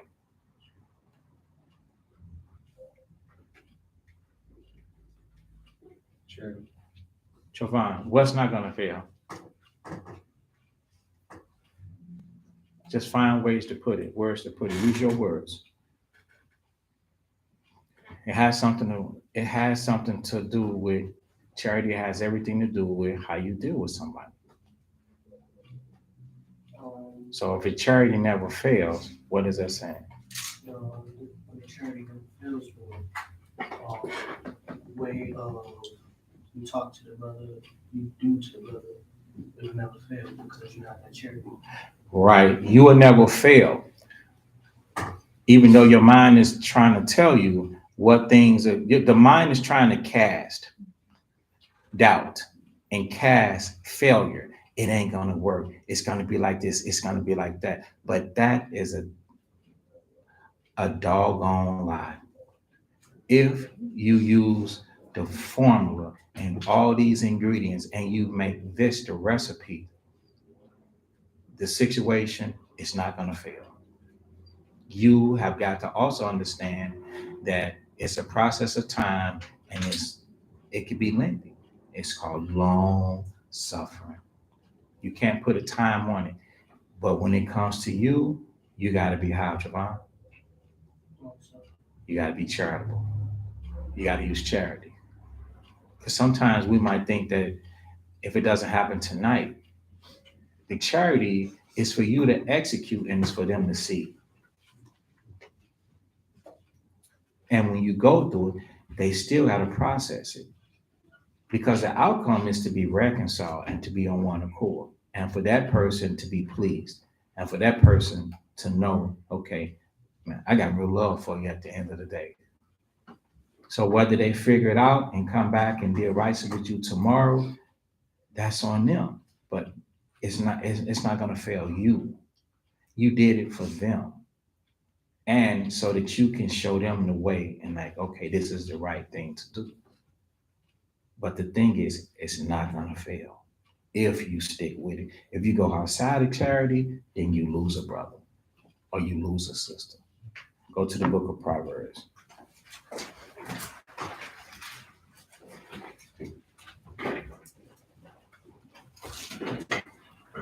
All right, so Proverbs chapter 18 and verse 19. Read that.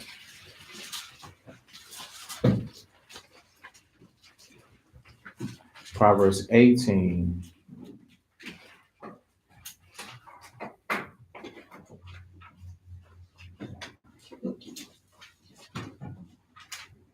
Yeah, we'll just get to the point. Verse 19, 18 and 19. Proverbs chapter 18 and verse 19.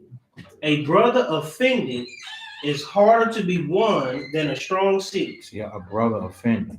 So you're not supposed to leave a brother or sister offended. It's hard to win them. If you did charitable, the person is not supposed to be offended.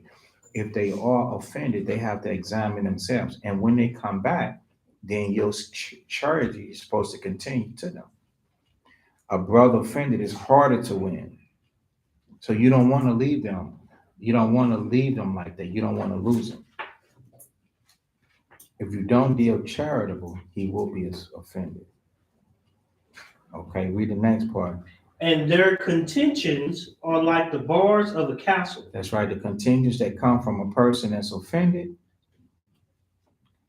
are like the bars of a castle. They stoned in. You can't get out of the bars of a castle. So before that person put up the bars of a castle, don't offend them. Be charitable. You see. And if you're charitable all the way, once they think about it, they're going to think about how you dealt with them, and they should say, what? I'm wrong. I was wrong. I was wrong.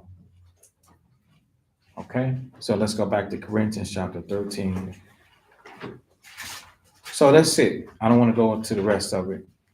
Let's go back to Titus.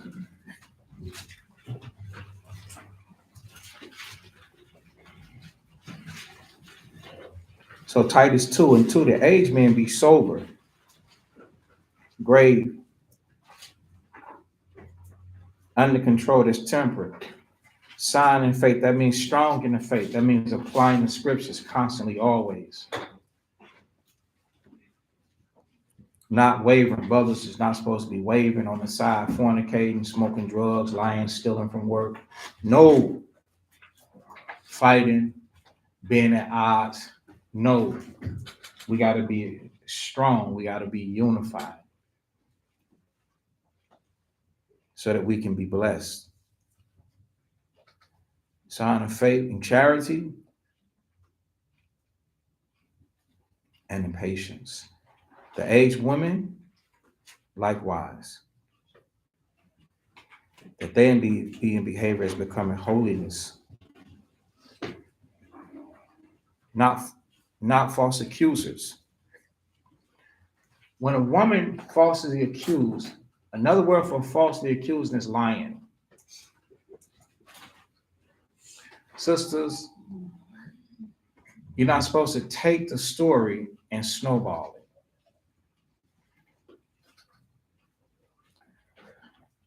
You're not supposed to take the story and add to it. You're not supposed to take the story and take away from it. You're not supposed to call evil good. You're not supposed to call good evil.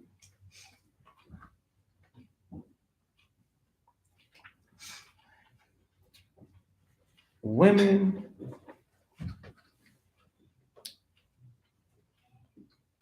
you're not supposed to slander.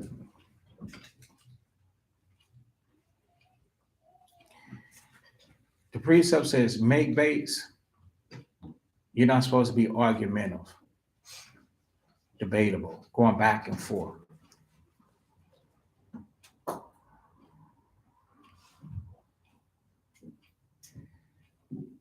You're not supposed to deal like that.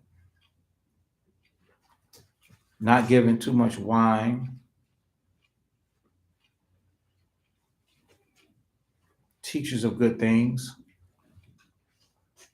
So when sisters are drinking, you're not supposed to drink until you're sick. You're supposed to know your limit. How many sisters know their limit?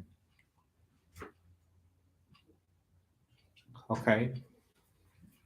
How many sisters drink till you get to your limit and then stop? Okay. So now listen up. So the camera's on. So the sisters that go to their limit and then stop, the older sisters, you don't even go to your limit. You have to teach them to bag back. Don't go to your limit.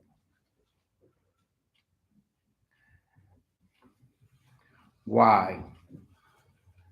Um, dang it. Proverbs 20. Proverbs 20 and verse 1.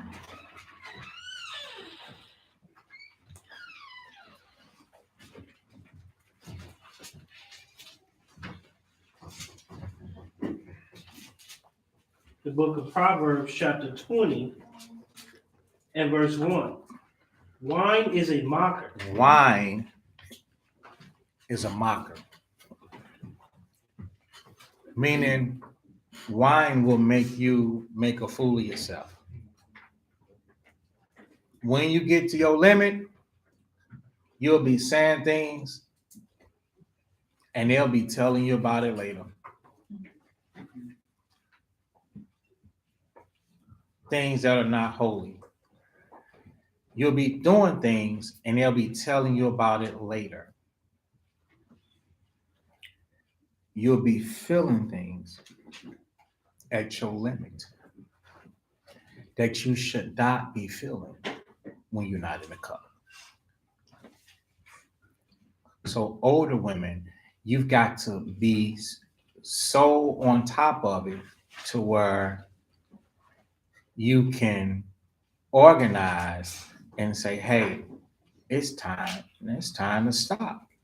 If you saying that and they still in the cup, or you waited till they got to the limit or over the limit, it's too late. There are times to where we feel like this is forbidden or not your business to tell me what to do. Nah, that's not true. You doing yourself harm. Because if you don't stop, it says strong drink. Strong drink is the same as much drink. But there is also strong drink. You got wine and then you got full-blown spirits like the cognac and vodka and stuff like that. It's raging. You'll end up raging.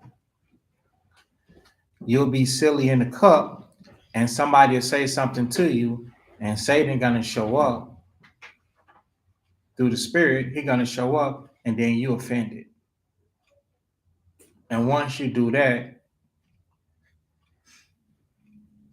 it's gonna be hard to get you back on track. Because then now you'll be saying a lot of different things that's not right, that you shouldn't be. Among sisters, has that happened? Show of hands. Okay. The question is, have raging come through the cup?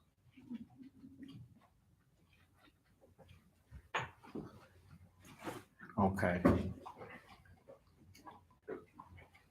And so the older sisters, you got to know if that's happening.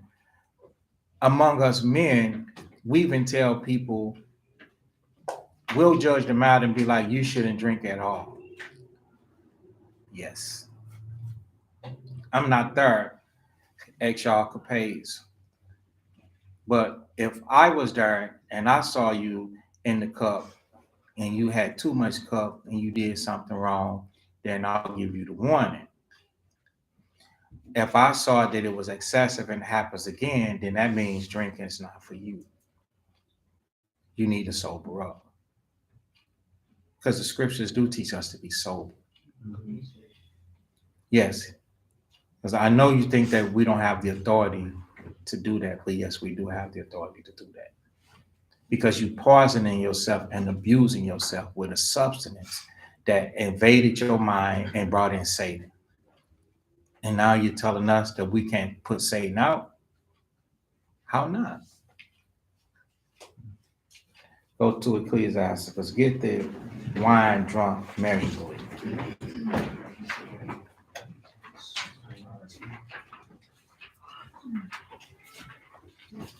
Okay. Ecclesiastes 31.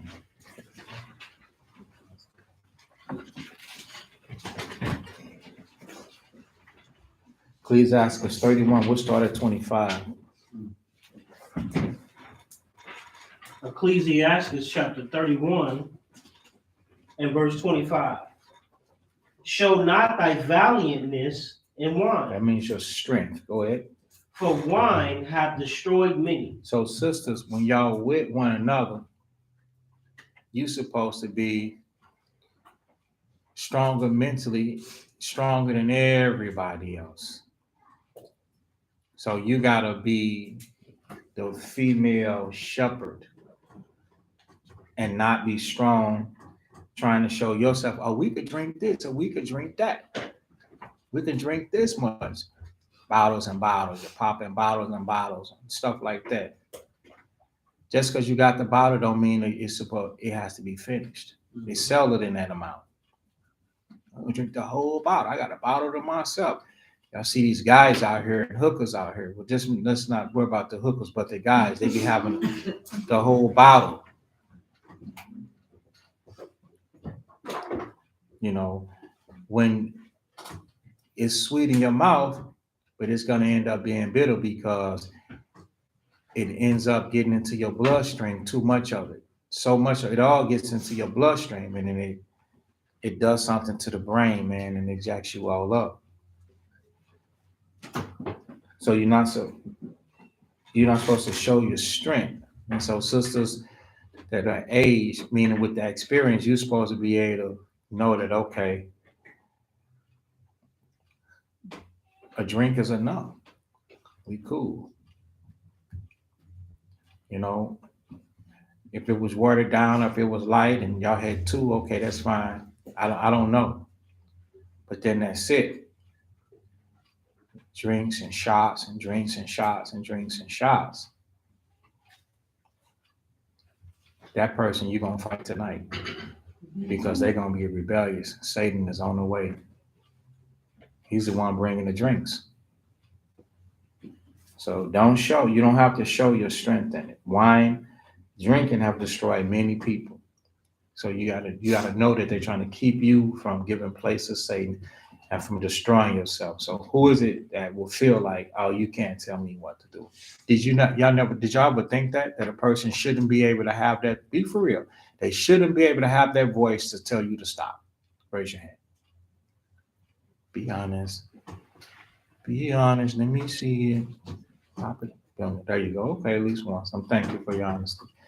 So the whole purpose of telling you to stop is to stop you from being destroyed, making mockery of yourself and your sister and the third. So, before when you didn't have that guidance, you blamed it on the Henny. You was out there, you did whatever stuff you wasn't supposed to do. But so since there's no men around you like that, because typically y'all do y'all girls' days and nights, so there's no men, but that doesn't stop you from thinking about men. You're a single woman, then your hormones and stuff get in. So you got to be able to control that. And in order to control that, you bring that alcohol content down to where, okay, this was a taste, it was made to make men feel good, and women, the feeling came and the feeling left. But the more you drink, the deeper it is, the more temptation from the spirits or the alcohol come, the longer. And now the old woman will be trying to be present and revive revive. So older sisters, you got to be on top of that, and you got to foresee that even though,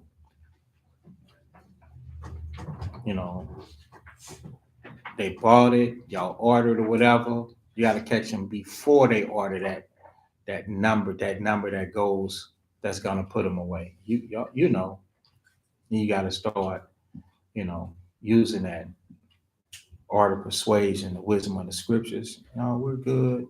Be smart. We'll have dessert now. Still got to do this, and we'll kick it again tomorrow. This, that, and the third. Don't let them get in the cup, because then it's hard to get them out, and then they're gonna start rebuking you, and then you're gonna, you know, they walking away. People do that. They walking away. I've had it done, brother. You got to be careful. They walking away. You can't tell me. It's all right, bro. You will never drink again.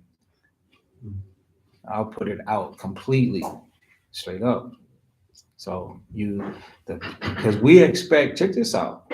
A person expect you to be the same person before you drink, even though you drink it. So do you have that type of capacity and control over yourself? You the exact same person. That's the way that you got to be. And in order to do that, you cannot go nowhere near your limit. You have got to get that feel good, and that's it. You can't get the lit. I know you want to. You can't get the lit. That yeah, that comes with some other stuff there. All right. So let's go verse. So Ecclesiastes 31:26. The furnace proveth the edge by dipping. So now I was trying to tell you about the furnace. We've seen those the old movies to where you got the metalsmith, the guys, they making swords and stuff like that, and they putting it in the fire and it lights up and they hitting it and they hitting it. If it breaks off, the metal is no good. So what they're doing is they're pounding it and pounding, they shrinking it because they've got to make it sharp. They got to flatten it some. So that's what they do to the edge of the sword. Go ahead, read the next part. So does wine. So does wine. Go ahead. The hearts of the proud. Your mind, the heart of the proud. So you put that by what? By drunkenness. By drunkenness. So you put that wine in there, and it's going to show that you pride, because now you're going to end up over the limit, and you're going to end up where nobody can even say anything to you, redirect you, control you, tell you what to do. I didn't know you could do that. You can't do that to me. You can't say this and that. Something that you wouldn't have affected you or tripped off of. Now you're tripping off of it. You're doing stuff. You end up standing up on the table, watching that Queen Latifah stuff. Girls like, now, oh, who was that? Wasn't Queen Latifah. That was who? Jada Pinkett now. No, that stuff is make believe, man. You don't do that for real. You standing up in the chair at Applebee's. She like, I wanted to do that. No. Go ahead. Verse 27. Wine is as good as life to a man, if it be drunk moderately. That's right. If he drink it moderately. Go ahead. What life is then to a man that is without wine? For it was made to make men glad. Wine measurably drunk and in season. So that's the part right there. That's the older sisters, you got to be able to know. Measure. So younger sisters that would go to the limit, no limit. Measure. There's a measure, not your limit. You got a cup. You fill the cup all the way to the rim. You can't even walk away. It's gonna spill. It's too much. You gotta come on down. The more you come down, the better. The faster you can move, right? Come down about halfway, you can even run with that cup with no top on it. So, and we have to accept that. And if trust and believe, it'll cause an effect and do something good for you, because y'all not drunkards. Y'all don't drink every day. That's why it says, and in season. This is the season for it. This is a time for it. This is a day out of all the other days we don't know. This is the time for it. So trust and believe, those few sips in that one cup glass or whatever, that's going to do plenty. Because your body chemistry is not always fighting off or adapting to the alcohol content. So yes, it's going to do a blast.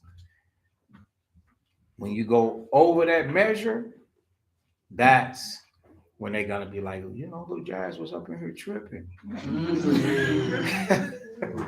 What she do? She took her head cover off, her shoes, and was carrying them through the lobby. Like what? I know we was in Florida, man. I was sending sisters to their room. It's time to go. Y'all go this way, you go that way. I'm staying up. You go that way, you go that way. Eyes glassy. I'm like, all right. Yeah. I'm a night owl anyway. Come on, I'm gonna walk you to your room. Go in there, shut the door. You good? Yeah, I'm good. All right. Good night. Peek back out in the hall. Not saying nobody own nothing, but you know.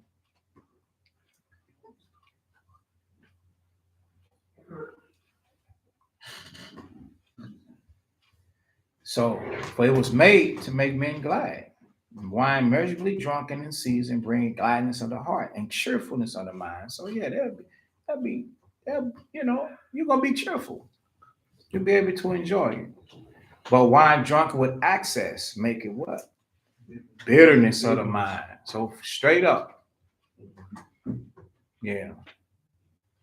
Bitterness of the mind with brawling and quarreling. Yeah, you drink too much. Stay up. Why you say that? Wait a minute, now I ain't this and that, this and that. Now you're going back and forth. See? Drunkenness increases the rage of a fool. So the Bible calls you a fool if you get drunk. So if sisters tell y'all to slow it down or stop it or that's it, they're trying to stop you from being a fool and offended. It diminishes strength. What strength do you think that is? Your spiritual strength. And make it wounds. Rebuke not thy neighbor at the wine, and despise him not in his mirth. Give him no despiteful words, and not impress not upon him with urging him to drink. So if you drunk, you are not to rebuke your neighbor. If you see somebody being happy, don't despise him in his happiness. Don't give him despiteful words. Neither encourage or press somebody to drink. Have anybody ever been encouraged or pressed to drink? Like, try this, try that. Somebody did y'all like that? Okay. Well, so nobody should be urging you to drink. Check this out. One of the things that I don't like, or I tell people do, is not to touch it. You turn 21, oh, now I have a license to drink. No. Continue on. That'll come. That'll come. You know, you've been waiting to, because there's alcohol, it's a drug.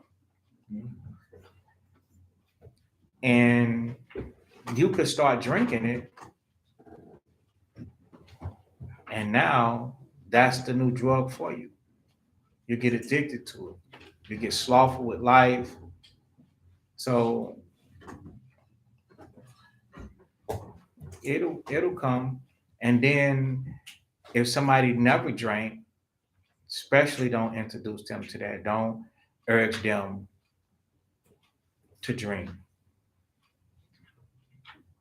A lot of bad things happen under spirits, under the drug of alcohol. So, you know, it'll naturally happen, like from growing from 4 feet to 5 feet. It just happens over a period of time. You don't you be the person to introduce them to it or at an appropriate time. So, So that's it. So back to Titus 2. So Titus 2,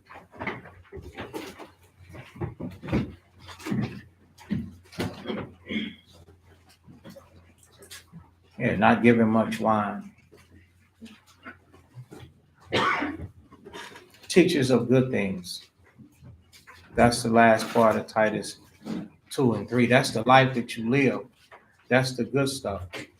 The stuff that you have won and you have overcame and stuff that you are better in, that's the stuff that you teach. That's the teachers of good things. Then it says that they may teach the young women to be sober. Sober means wise. So a young woman that's wise, because the next part says to love their husbands. So a young woman that's wise, some of the things that a young married woman should be taught. What's one of the number one things? Let's hear it from somebody married, either Tawada or James or Yash. What's one of the number one things that a woman should be taught? She's young. She's taught to be wise. James?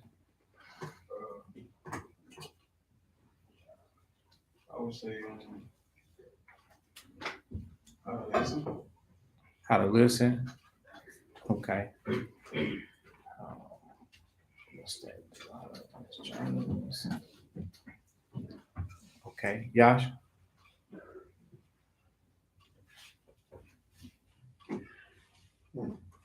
Well, number one thing, I think, to be definitely to listen and learn and to be, to be in subjection to our own husband and also to the elder sister, that teacher. Okay. So Tawada?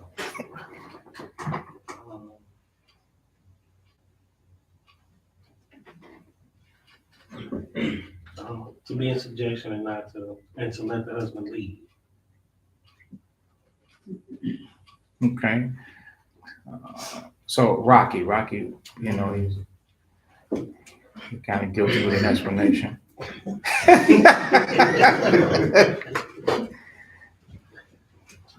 Oh, I like the same thing they said,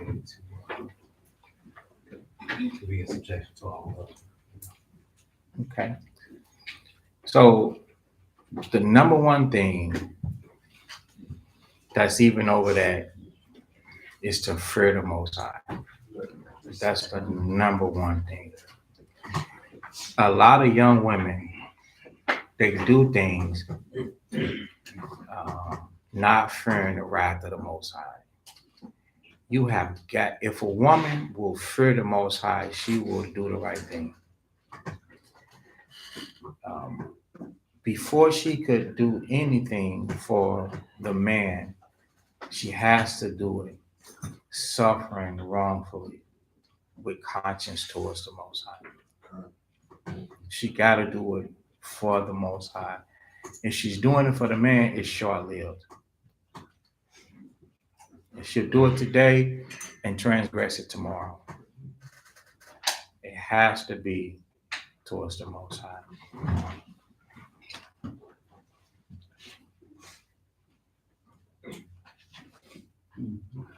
Okay.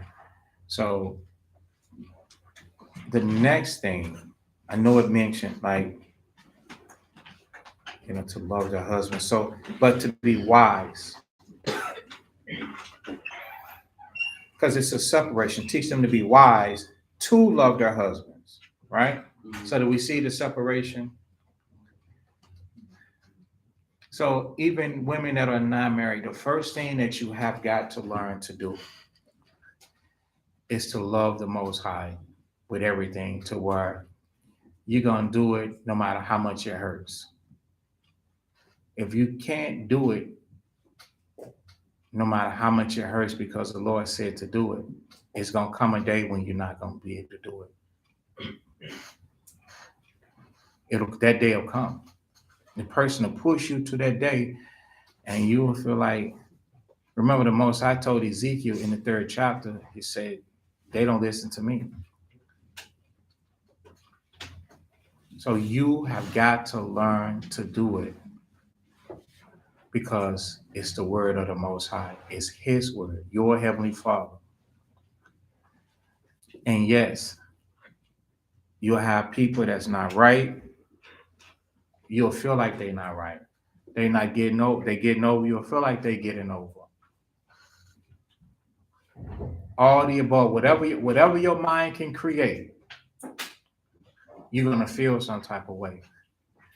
At the end of the day, you gotta do it because the Most High said that this is what you're supposed to do.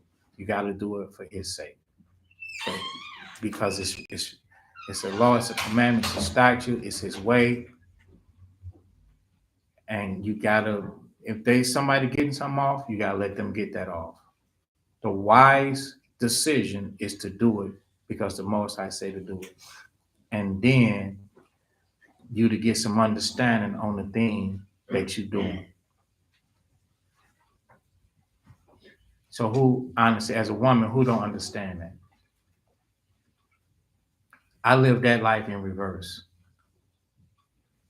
My wife doesn't have to patrol me, look up behind me, rebuke me on this because of that.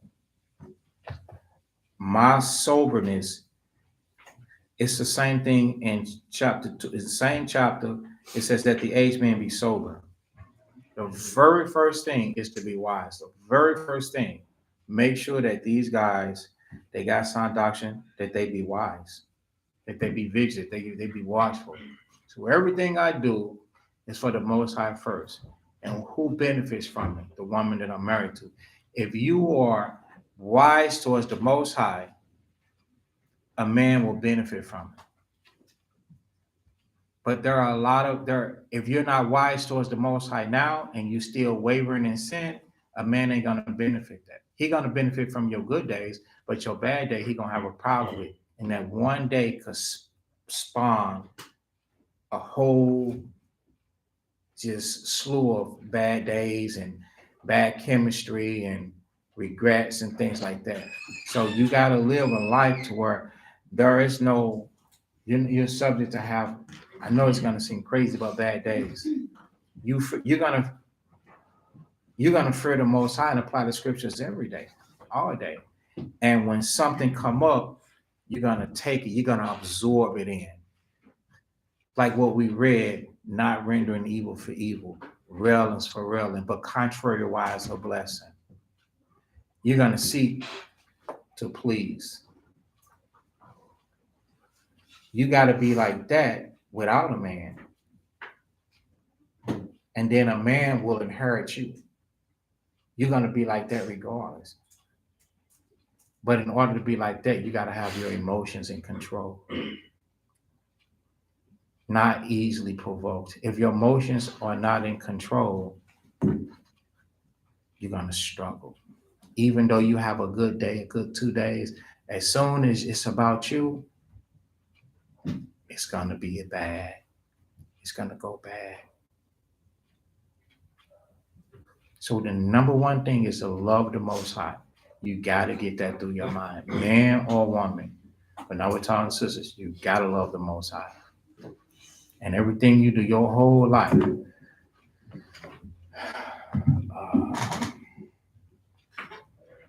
What is that about everything that we do? It's like, it's Philippians.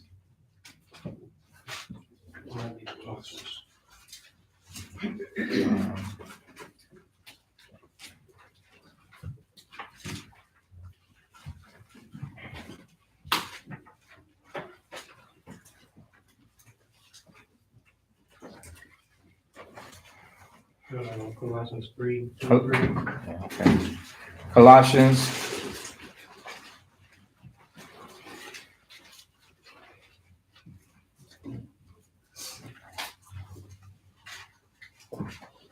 Colossians 3 and what? 23.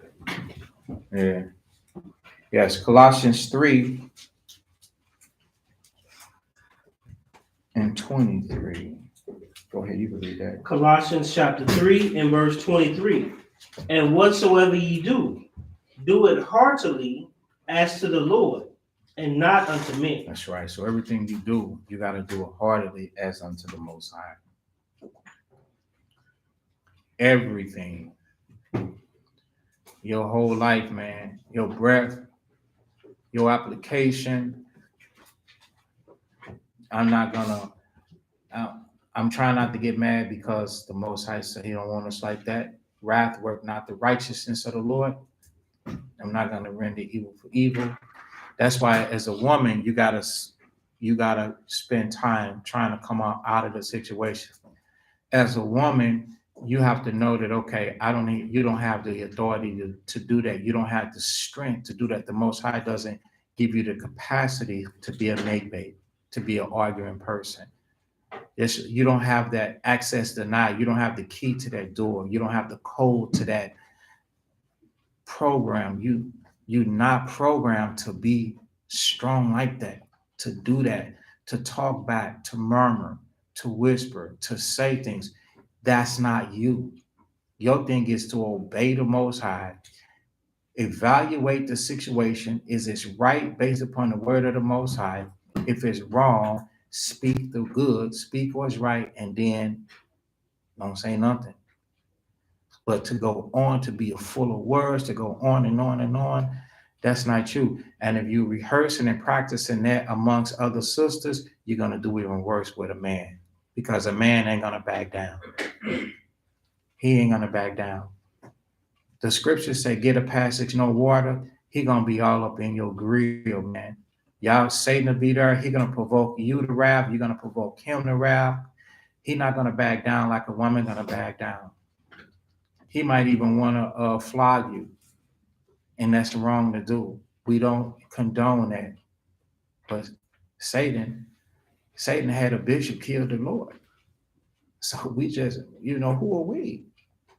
I'm telling you, if you are rehearsed, if you're practicing, if you are arguing, you're gonna do that in a marriage, man. And so you gotta practice this mental and spiritual strength right now in the presence of sisters, doing it heartily for the Most High and humbling yourself. That's not giving sister power over you. Oh, you shut up. She ain't gonna say you shut up, but I'm saying you actually shut up and didn't say nothing, and you did everything how it's being taught because you fear the Most High. That's not giving somebody power over you. That's you showing the Most High that you believe in Him, you have faith in Him, and you're gonna cast your care upon Him. What is the care? Oh, this person straight ain't dealing with me right. That's what the scripture in Peter said Christ did. He didn't go back and forth. He put that situation in the hand of the Most High.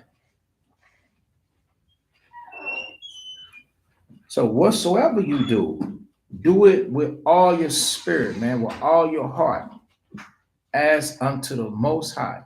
So when you in the midst, in front of somebody, you doing it as I'm doing it on the strength of the Most High. You're supposed to pour it out, man, to where they can know. Like it ain't no question on how you dealing. Like, man, what you dealing right. And it says, not unto men. I'm not doing this for you. I'm doing this because the Most High required me to do this.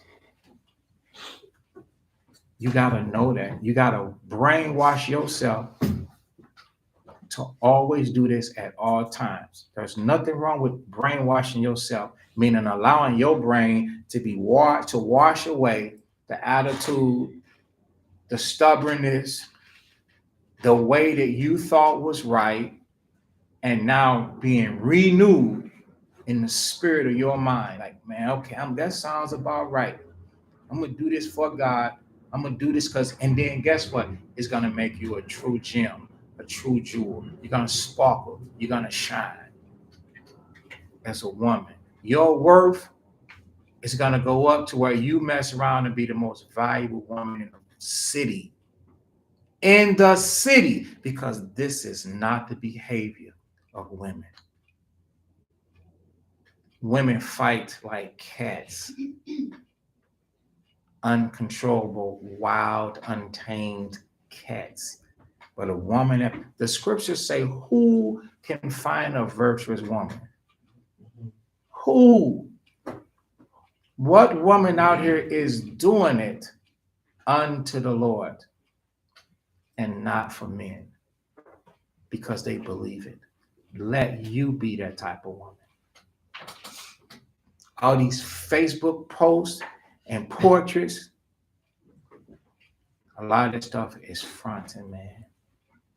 Their behavior is just a photograph. But deep down inside at home, the work has got to get done. So then it says, knowing that of the Lord, meaning from God, the Most High, ye shall receive the reward of the inheritance.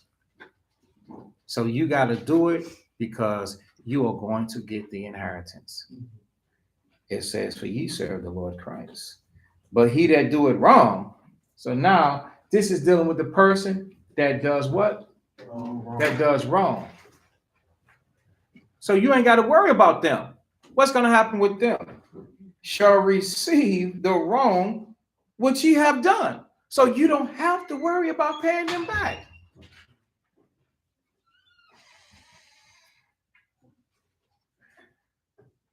So they're gonna get paid back. As a woman, you ain't gonna be able to pay nobody back no way.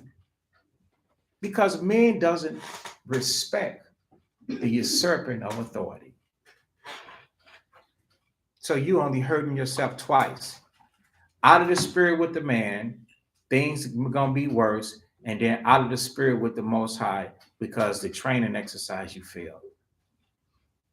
As a woman, always remember that men does not respect the usurping of authority. Never. They never gonna do that. So don't even try it. Go to the throne of the Most High by applying the scriptures. If you do that, the man will love you. He will love you, cherish you. You'll be his most valuable thing in the earth. Outside of the spirit of the Most High, you are number one. You be anything other than that, he's not going to love that. He's going to hate it. I'm telling you, I'm teaching you how to be loved. So all the stuff that you're going through now, if you're losing a battle, you got to win. It's not over. You just got to rearrange how you do things, how you've been dealing, and now get it right. And what I'm telling you, it's not wrong. The number one thing is the Most High. Get that straight, and you naturally is going to be a perfect wife. Okay? So then it says, so that's Titus 2 and 3, 2 and 4, to love their husbands. Now, the same way that you submit yourself unto the Most High in Christ, respect your husband. You'll have to respect the man. If you're unmarried, you'll have to respect the man. You know that you wouldn't argue with him. These are the things that will trickle down. These are things that you would discuss with another woman who has to love her husband.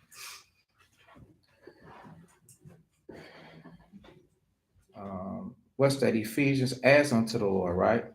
Okay. Go to Ephesians 5.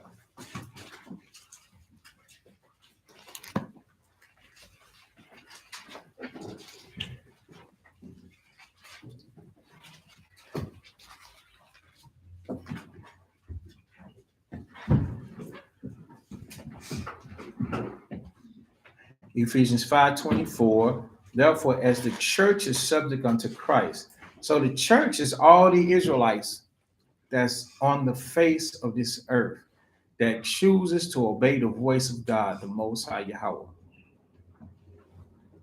whom they call Yahuwah, and all the other titles that they call Elohim and Deus. They call the Most High a lot of different titles, but that God there. So, but not God, the most, but Christ. As the church is subject unto Christ. So all the Israelites in the world that the Most High has given to Christ, they keep the Most High's commandments, right? So they all subject to him, right? So let the wives be subject the same way that we're subject to Christ. Do we speak evil of him? We have faith. We talking about he coming back. We gonna reign with him. We love him. We don't speak no ill. We're not antichrist. We don't do none of that. Let the wives be to their husbands in everything. Now, one of the problems is we have done things to you. Young women, older women, women, period. Married or not, the husband will do things that you don't like. That doesn't make this void. You must listen to him. You must not grudge. You must let that go. Because if you don't respect him because he's done things, you don't want him not to respect you, because you know what? You've done things too. There are things that you are going to do too. And then he still got to come back and forgive you and not be bitter against you, still nourish and cherish.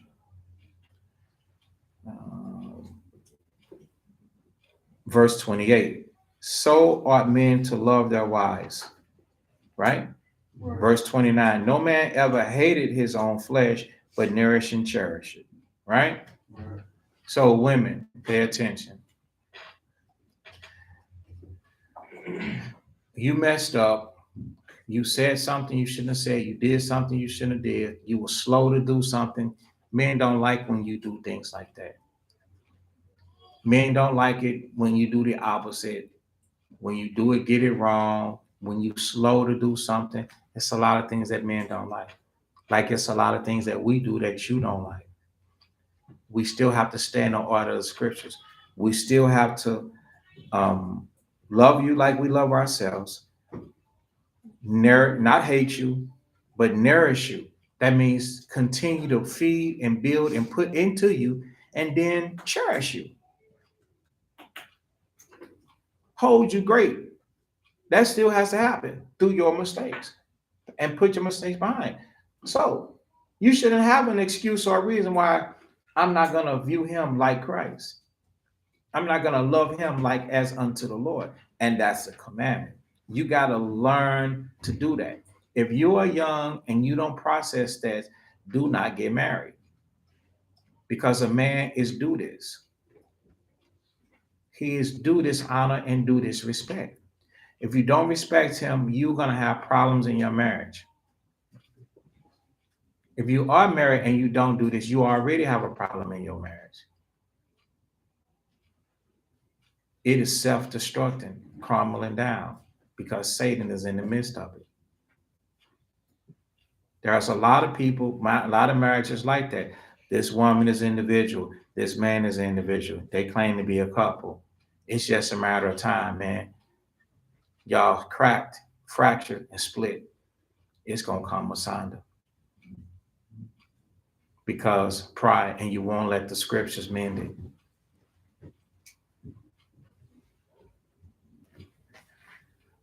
So that love their husbands. Women supposed to teach the young women how to submit themselves unto the will of their husband. They have to shape and fashion themselves around, oh, I gotta do this, I gotta do that, I gotta do it like this, you gotta do it like that. Your mind is to be shaped and fashioned. You're not supposed to be shaped and fashioned around what your mother brought you up, how your mother is. Bump that. You're not going to the end of the world with your mother. You're going to the end of the world with your flesh, which is the man. Don't marry the wrong one, and then you won't fare the worse. Because the end of the world sounds a long time and far way away, don't it? Right. So can you look at somebody and be like, as a woman, man, I'm gonna be with you for the rest of your life or for the rest of my life. You're gonna make burial preparations for me. I'm gonna make burial preparations for you. We're gonna be 90 something years old. Can you look at that person and look at them in the face and be like, I'm gonna be with you until I'm 90, God will, or 100, God will, and then vice versa. So you don't want to end up with the wrong person. That's why that move right there, that's going to be one of the biggest, greatest moves in your life, to the point to where you want it celebrated, not tolerated. I'm telling you right. You want people to come from all over the world and celebrate with you, if possible.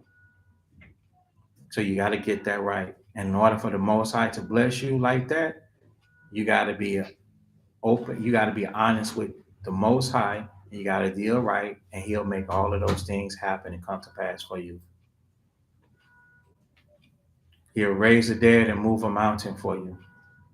Nothing to be impossible. He'll do that because you His daughter, and He love you just like we're His sons, and He love us. It ain't no difference. But you got to put Him first, and He'll put you in the right place, and He'll bless you. But He don't bless where you let Satan come in at.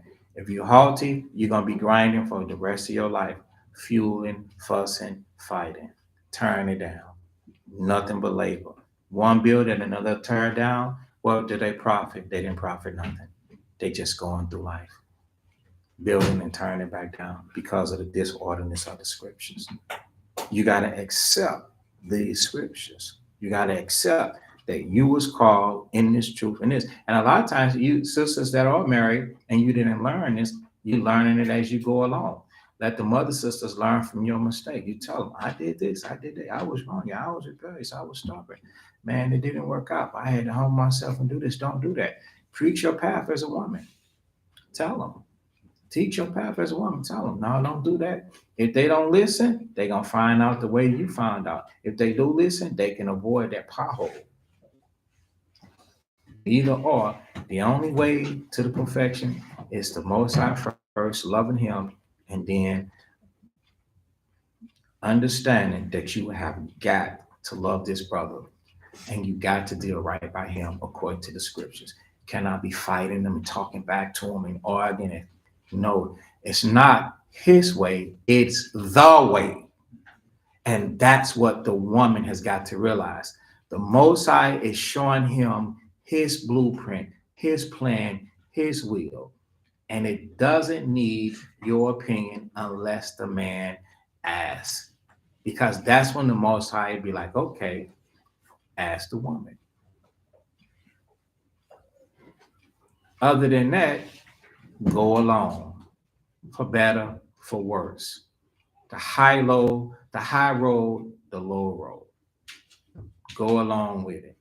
As long as he himself is fearing the Most High. If he doesn't fear the Most High and he's not applying the scriptures, don't listen to one word he's saying. Follow the scriptures, and then you tell him, this is what you ought to do. This is what I am going to do. I'm going to apply the scriptures. And then you apply the scriptures. I hope that didn't confuse you. Because we are not to follow sin. If he's not fearing the Most High, not applying the scriptures, all of his moves are going to be in sin. So if the blind follow the blind, they both shall fall in the ditch. But if this brother is following the Most High and keeping the commandments, then you ride on every word and let him be the head, let him take over and take the control. Okay. So sisters, older sisters, those are the things that you tell to these young sisters, because that is the thing that they are going to have to tell.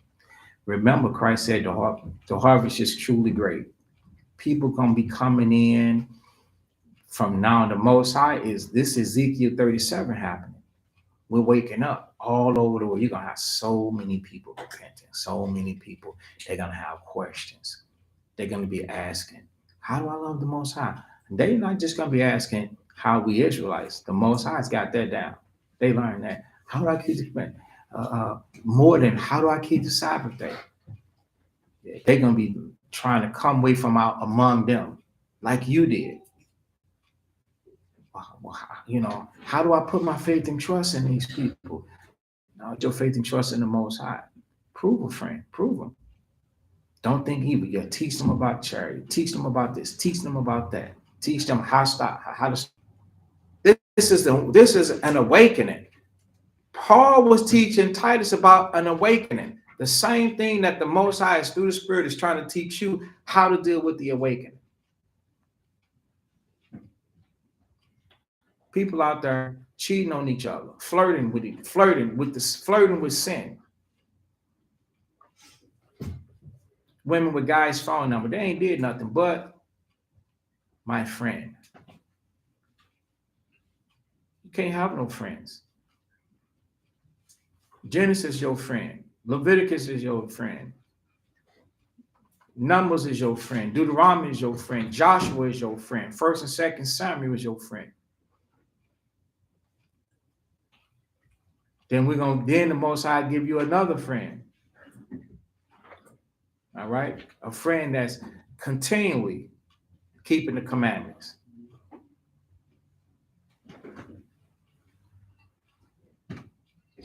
To love their children. And he'll teach you how to deal with your children. What to feed your children. What not to feed them. Feed them the sugars and processed foods and drive through French fries from McDonald's. Stuff like that. No. Teach you how to be compassionate with your children. How to speak to them. Not to usurp the authority that you have as a parent and be abusive or abrasive. No. Or not sparing them. You got to put the rod down. That's love. Using the scriptures, teaching your child the scriptures, correcting your child. If you don't correct your child and put them on the path and keep them on the path, the Most High going to knock them down. They're going to die in the street. They're going to get judged. They're going to get hooked on drugs. They're going to be heartless. A lot of horrible things happen because people don't teach their children. So when you see somebody not dealing with their child, then you got to say something. Because their children cannot be unruly, meaning nobody has a rule over me. I can do whatever I want to do as a child. I can say whatever I want to say. It takes somebody, if the Most High show you that, you're supposed to step in and do something about it and say something. Your child is not supposed to be like that. And you're supposed to say it until that person takes over and now puts in the work. Not supposed to be like, oh, I'm tired of telling him or her about her child. I did that before. That means they didn't listen. It's times where we did things that we didn't listen. So you got to go back another time with the same spirit and say, hey, how's the work going? And then if they're not doing nothing about it, then you got to show them the scriptures. Typically, the judgment for a stubborn and rebellious child was stoning to death. So if you don't want to bury your child, you're going to have to teach your child not to do this and not to do that. Because Romans 6:23 tells you the ways of sin is death, and your child is sinning. So if you care about them, it's better to reprove and correct them than to plan the funeral. So, I mean, you got to do something. Oh, bro, you got to do something. You got to say things like this to your people out of love to show them how to deal with their children. And don't just let them be alone. We come every 3 times a week and you're not interjecting yourself, seeing that the Most High show you a situation. A lot of people expect me to fix all things. Why do you think through the Spirit of the Most High Christ, I am teaching you the exact same things that the Most High has shown me through the scriptures so that you can apply them yourselves and then you can share the burden? Because Israel is a great Israel. Yeah, we're great people, but we have some great situations. And whenever I tell you that somebody is to help you, you to listen to that and allow that person to help you. You're not supposed to be like, oh, but I want you. That's okay. No, the Most High through me is telling you the burden is shared. This person got that. They're not going to look at you no type of way. If you came and you needed $100, and I said, okay, then, well, call a Bunyan. He got the 100. He gonna give it to you. You wouldn't care how he got it. You just gonna be like, okay, a Bunyan. The elder said, you had a package for me. Oh yeah, I'm gonna come through and give it to you. $100 is $100. Well, it's the same thing if I tell you that a Bunyan is going to speak to you about a situation. The Most High is not going to have him to speak to you about a situation that he know nothing of or he can't handle it. That's why we have got to be a spiritual church, a spiritual Israel of God, a spiritual body in Christ, and bring forth the fruits, the actions that show that we are after the will of the Most High. And then we are going to be able to deal with our people the way that the Most High wants it, and the awakening will be successful with you.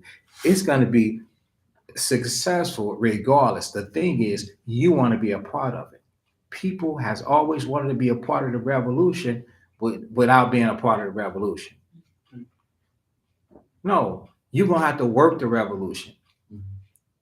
And that's what you got to realize. It's work to be done. And first, it involves you overcoming the things that you got to go through, because the same things that you're going through are accomplished to our brothers that's everywhere in the world. And that's how they serve the Most High. It's way deeper than Deuteronomy, the 28th chapter, knowing the curses. The curses happen to us because of the things that we're teaching them to stop doing. You understand? So what's important? Yes, knowing who you are, but now let's serve the Most High with joyfulness and gladness of heart, and let's teach one another how to do it as we are learning how to do it. So Titus chapter 2, and now 5, to be discreet, chaste, keep us at home. So be private. That's what discreet is. Be private. Don't turn around and tell everybody about everything that's wrong and everything that's going on. A lot of times I may hear of somebody with a problem and I could hear that they have spoke to this person and that person. You was venting then, because the person that you spoke to, they couldn't even help you at all. They couldn't do nothing for you. Why'd you tell them? Do everybody understand that? This is still talking about women. Sisters, do you understand that?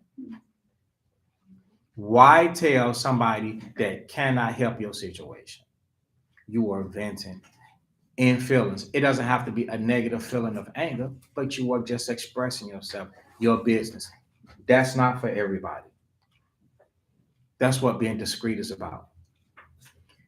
Talk to the person or persons that's going to help you in the woman's department.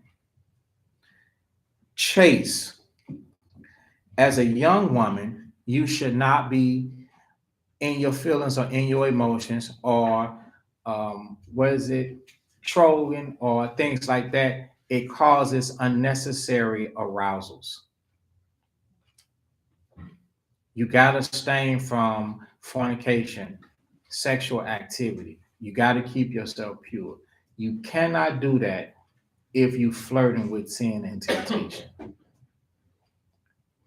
Even married women, it doesn't matter if you're young, middle-aged, or older, you must be chaste.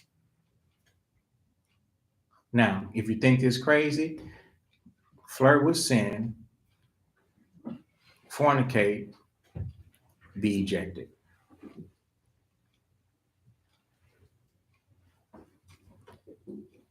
Now, I'm gonna make this on the.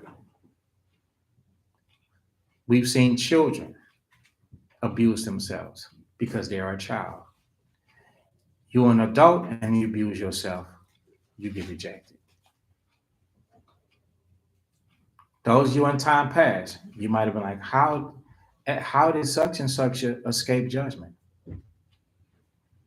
Underage. Can't put a child in the street. Let an adult child fornicate, and you will see the acts. And a tree can't bear the acts, you get ejected.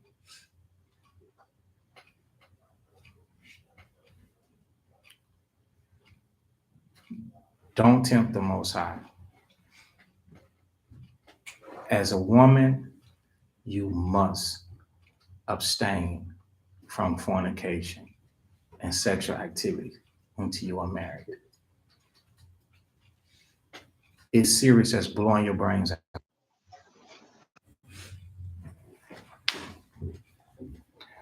Look at this thing saying that's not nice. It's not nice for you to eavesdrop on my conversation, and I didn't summons you. I'm looking at it. I see the mic strolling, and it says that's not nice. Get out of here. Yeah, spiritual suicide. The devil doesn't know the difference between what's right and wrong. It do, but anyway. So chase. So sisters supposed to be teaching you about chase. And sometimes if they see that you're deceived or they see that you've been tricked or some wiles coming up, some flirtation with men masquerading as a friend and you giving into that and they talking to you about it, they may come across really, really sharp. Telling you, oh girl, what are you doing? That's the scriptures. That's what chase means. Teaching you to abstain from sexual activity because you're trying to get tricked out of your goods. There are a lot of people in the earth that don't give a dang about the Most High, the judgment of the Most High, or anything. They're only trying to get you. That's it. It's a trick. And although your flesh and your body is calling for it, you're subject to let your guards down and be like, hey, okay, this person gonna be for real? No, that is the devil in masquerade. That person is not going to be for real. It doesn't care how many times he say he is. Remember, he's trying to sneak and convince you. Oh wait, why do you think a lot of these people, would they come to me and say, hey, what you think about this? I'm gonna want to beat them myself. Look at all the hard work that you want to put in as a person. Does that person match your energy? No, they just match your lust. Therefore, they only want to burn with you in lust, not your spiritual energy that you've been putting in the truth, trying to be chaste, trying to be undefiled, striving for those rewards, trying to get the honor that it comes according to the scriptures and what's that wisdom of Solomon for, trying to get trying to get that honor, trying to make it to the house to talk to your parents and tell them that you want their blessing and you want their honor and you want their respect and that they want to deal with their daughter at this level and this is what they have in place. This is how they're going to provide and take care of you. So they ready to approach like that? Are they proving a brand out of the fire? No. So then ain't no discussion to have then. You know it and they know it. When I send you home, you're going to go correct. And they're going to be proud and they're going to know that this is the truth. And they'll be blown away that guess who found it? Their daughter found it. And she came home correct, not incorrect. So for me to look at you like that, do you look at yourself like that? Or you look at yourself like, meet you at the economy end.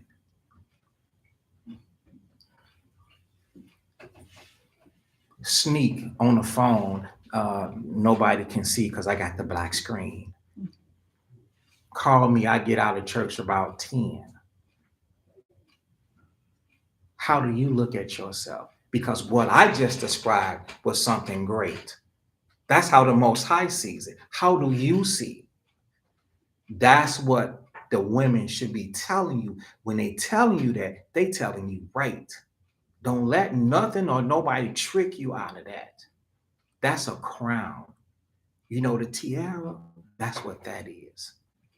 The one that exalts you, that makes you worth everything. Priceless.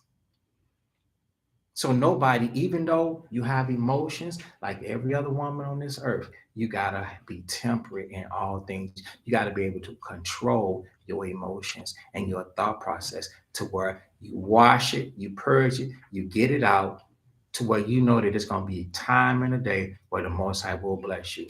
But if you entertain those thoughts, you pull yourself into a war. That's right. You pull yourself into a war that's irresistible.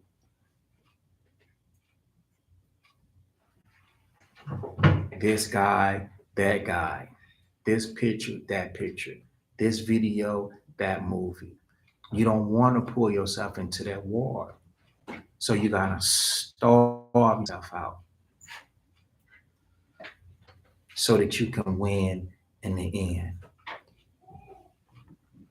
So when they come to you and they trying to teach you about being chaste, don't fight them back.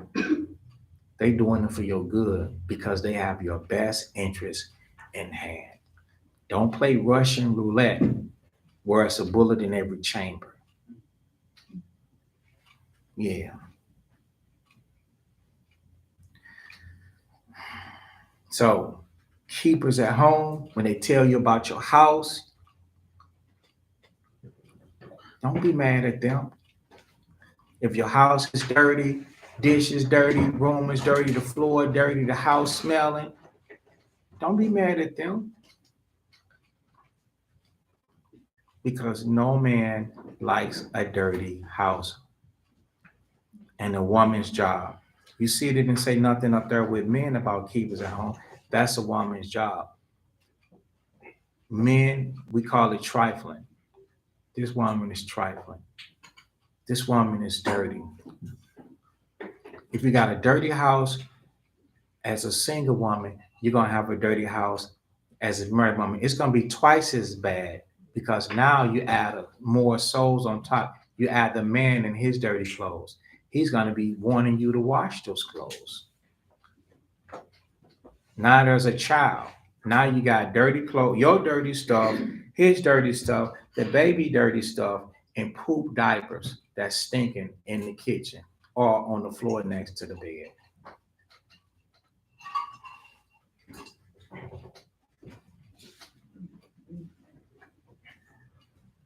You see, Israel coming up out has got to separate themselves from their uncleanness. And before you can say anything to anybody, you got to be a good keeper at home. Good. Whatever is good. Everything that's reported about you got to be good. Neighborhood, work, congregants, everything got to be good. Flawless, perfect, perfect, perfect. Without wrinkle, spot, or blemish. If you got a skank out of new, what is it, skank or stank? Both of them. We're going to make them both. Okay. If you got a stank attitude, then you stink. Don't be stank. You have to be good, right? Yes. Obedient to your husband, that the word of God be not blasphemed.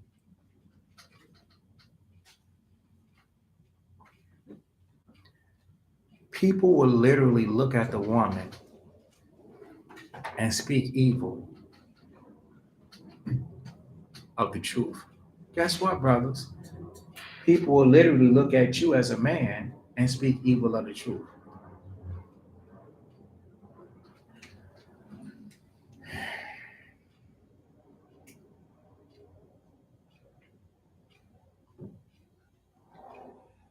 When it comes to us, what is it? 1 Timothy 5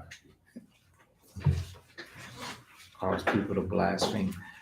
1 Peter 5 and verse 8. Read that. 1 Timothy 5. Did I say Peter? Okay, I'm sorry. 1 Timothy chapter 5 and verse 8.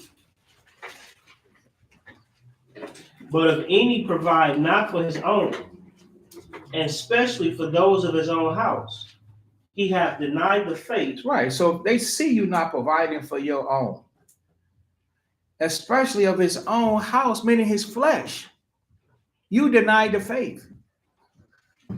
So when people see that, how you gonna convince them that the Israelites, that's the way? People know, bro, as a man, that you don't take care of your house. You don't take care of your people. You don't take care of your woman. Go ahead. And is worse than an infidel. What's another word for an infidel? Okay, Javon. Somebody who don't keep the law. Non-believer. It's okay. What's the term that they use for that? See if you. The sinner. No. Okay. Who else? The unfaithful. Who else? Atheist. That's a strong word. Yeah. So a man not taking care of his woman, you're worse than an atheist. So what's the judgment for an atheist? They don't get the kingdom. Neither does a man that doesn't take care of his woman. You'll cause the word to be blasphemed.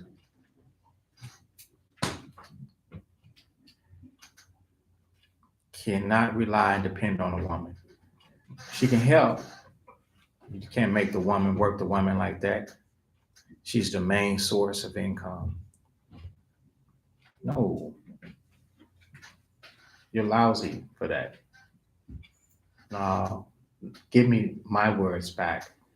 You're worse than an infidel for that. Now I'm justified in the sins.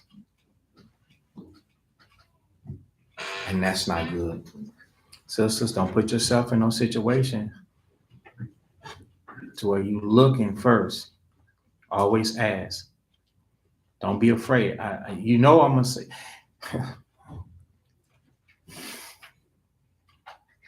If you know I'm gonna say no, look, sisters. If you know I'm gonna say no, then what should you be saying?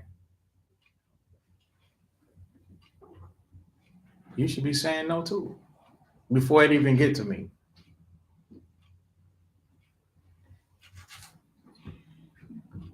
I'm not gonna say no just to say no. This is Billy off the street. He had a flyer and he likes me.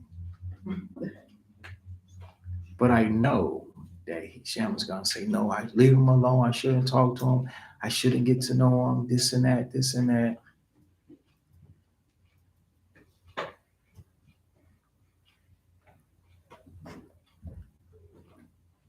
Because he's a complete stranger. Don't put your emotions. Just turn him over. You know. Listen. Do you know how many times I would have failed if every woman I met, I just went after every woman and made an excuse and said, this woman is going to be a wife. I'd be worse than Solomon. Me, a lot of people.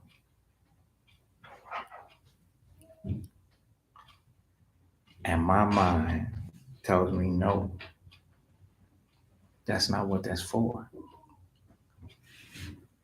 And it's not because I'm older than you. Because of the fear of the Most High. And the Most High is like, no, that's not the way. So you don't just walk down the street and meet strange people, not in Christ, and meet strange people And then all of a sudden, a stranger convinces you that that person could be the one.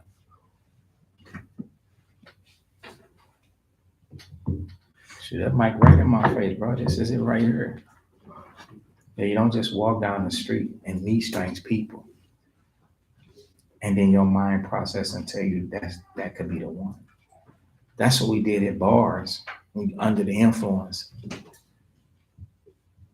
That's whorish and whoremongering behavior and activity. But in Christ, that old man is dead. Something that I taught y'all a week ago, I can remember it. Lewdness, that's the nasty, like nasty, Mr. Nasty. Shaba. Mr. Lover, man. You ain't gonna laugh at my jokes. Oh, man, you ain't gonna laugh. Oh, Shaba, right? Shaba ranks. Okay.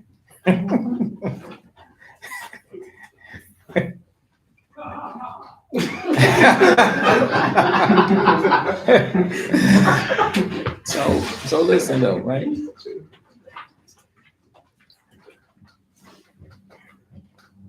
So, being Mr. Lover, man, the scriptures, I was blown away when I understood that. In Tobit 4, it says, for lewdness is the mother of famine. You think I like staying in the hood? Who likes staying in the hood? And again, I don't either. I don't either. It's crazy. Check this out to show y'all I'm no better than you. Yeah, everybody in here been in my house. Y'all see them? You drive past the AutoZone, it be the front be littered like that stuff, like this stuff in the back. The front down about AutoZone. The men, they don't care. You can call up there. I want to speak to the mechanic. I did this. I want to speak to y'all's mechanic. They like, hold on. They not even a body shop like that. Hold on. I dropped the car off there like a month ago. I dropped the Malibu off to get a starter put on. The dude told me to leave the keys with the person in AutoZone. Man, they have cars and oil and parts. I'm like, all up down the street. It's like I want to just cut one half off. I want them to just like put barricades and just block this half of the street off from the other half. 5 minutes from here. So we all, the scriptures say that the stuff that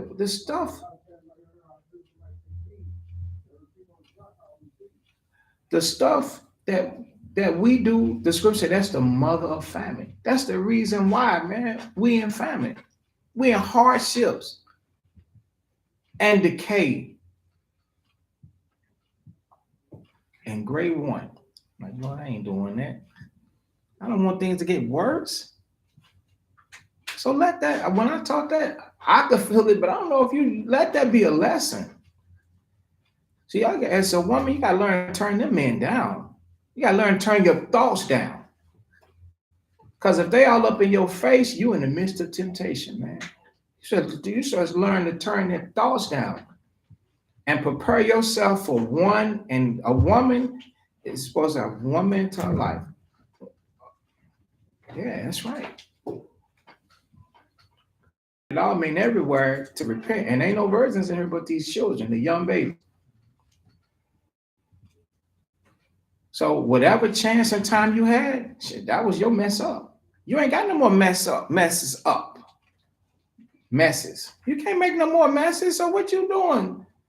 Standing up to bat like you gonna swing. Who is this chump? What are you talking about? You don't give him a chance? You sure you gonna take the last chance you got? You don't see the wolf in sheep's clothing? You don't see that? He come with the Bible up in there fishing, talking about Shalom. And they ain't say Shalom, just what's up? Like, well, if you don't get out of here.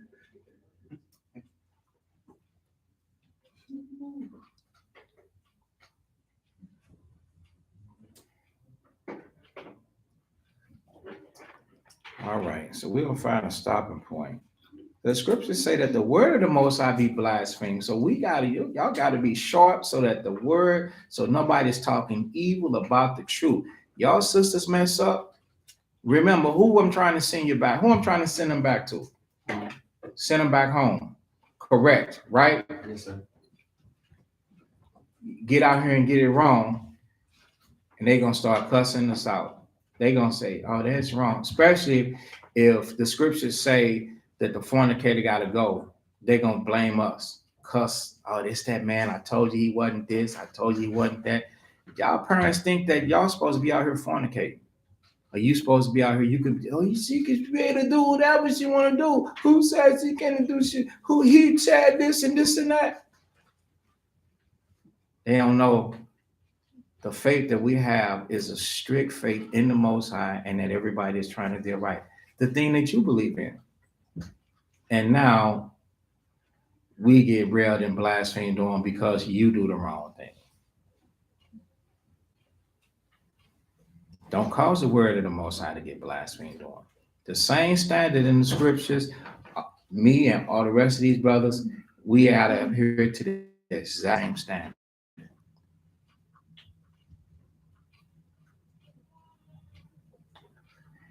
Y'all sisters gonna marry brothers that you know keep the commandments. And you'll live happily ever after. That's for sure. Not no strangers. So let's see. Okay, we can stop that because now it's going into the young men. So we'll pick that up, Most High's will, on Tuesday. So any questions?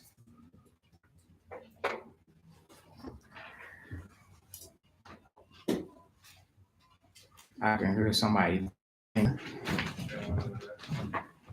Any questions from the brothers, sisters? If you got any thoughts, any questions, raise your hand. Y'all just ready to go home? What is it, Jad? Okay. All right.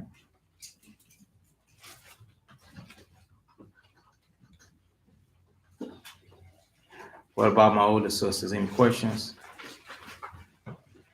Okay.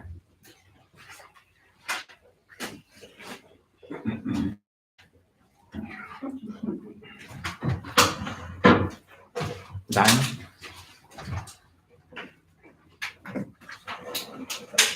All right. Matthew 26.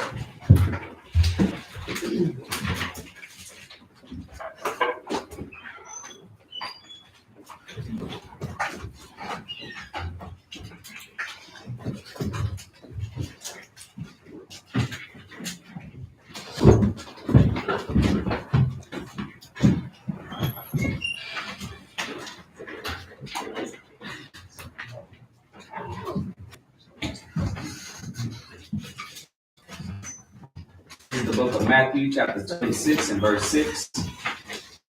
Now, when Christ was in Bethany, in the house of Simon the leper, there came unto him a woman having an alabaster but very precious ointment, and poured it on his head as he said.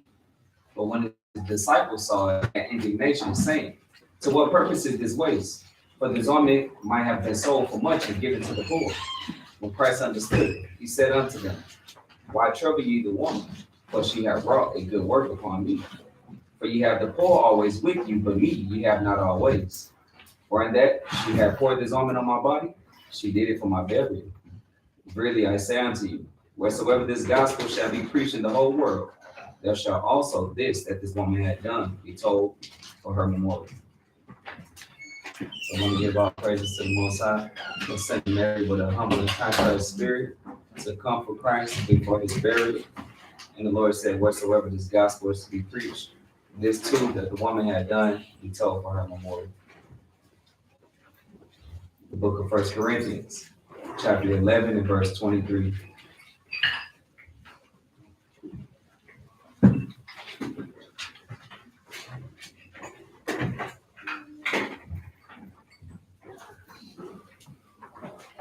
The Lord's communion. For I have received of the Lord that which also I delivered unto you, that the Lord the Christ, the same night in which he was betrayed, took bread. And when he had given thanks, he brake it and said, Take, eat, this is my body which is broken for you.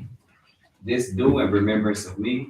After the same manner also he took the cup when he had supped, saying, This cup is the New Testament in my blood. This do ye as oft as you drink it in remembrance of me. For as often as you eat this bread and drink this cup, you do show the Lord's death till he come. Wherefore whosoever shall eat this bread and drink this cup of the Lord unworthily shall be guilty of the body and blood of the Lord. But let a man examine himself, and so let him eat of that bread and drink of that cup. For he that eateth and drinketh unworthily, eateth and drinketh damnation to himself, not discerning the Lord's body. For this cause many are weak and sickly among you, and many sleep. For if we would judge ourselves, we should not be judged. But when we are judged, we are chastened of the Lord, that we should not be condemned with the world.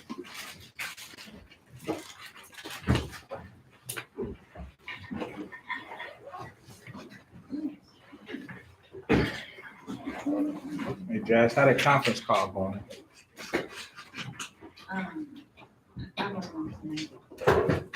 You ain't started yet? Y'all been fired from a job?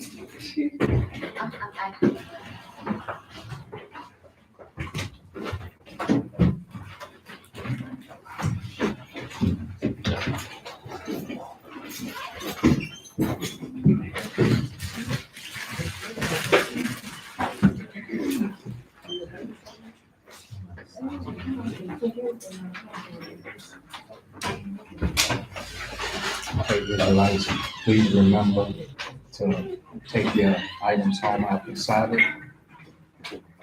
Please remember to take your food home after Sabbath before everything is going. Hey, Israel, please remember to take your items home tonight after Sabbath out of the refrigerator. So don't leave or end up being discarded if you want this stuff. And also any clothing that's left in the rooms or any of those camp chairs. Did they ever get those camp chairs?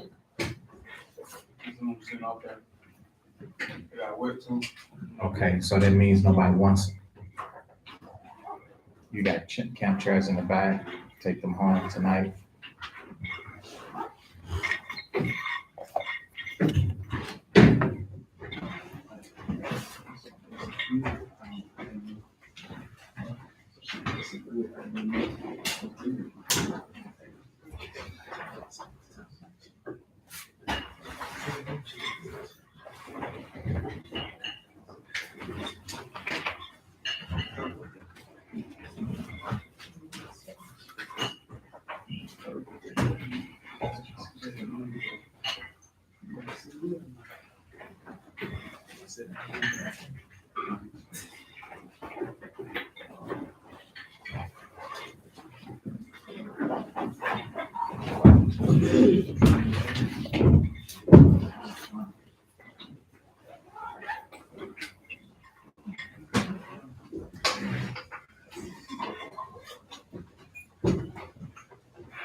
Heal 40 is a quick dissolve tablet that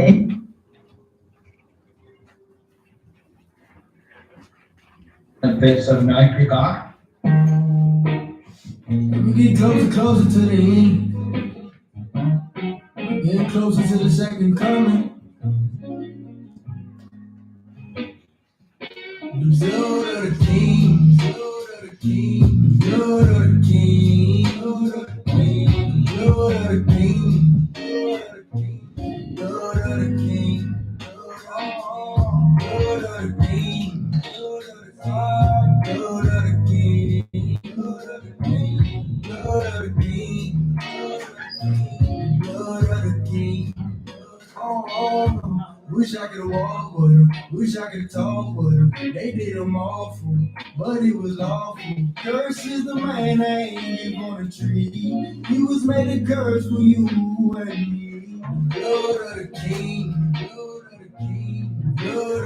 king, blood of the king, blood of the king, blood of the king. Get your life together, how much y'all coming back out? Got you from the things of the world, ain't looking back out. The sinners of his blood are the reason they attack y'all. Come back to the covenant, the truth, and that's a fact, y'all. They put them thorns up on his head and him home. Cause y'all high priest, they ain't even know. They wrote the king of the Jews on his stone. Give all praise to the ancient of old. He coming back out, you can't see the prophecy. And every man will get rewarded for their deeds. He gave his life, he gave his blood for you and me. So bow down to your king. We saw you coming, I was healing in his wings. He went to hell, he still prevailed, he took the keys. We don't deserve to be alive, so it's on me. Bow down to the blood of the king. Blood of the king. Blood of the king. Blood of the king. Blood of the king. Blood of the king. Blood of the king. Blood of the king. Blood of the king. Blood of the king.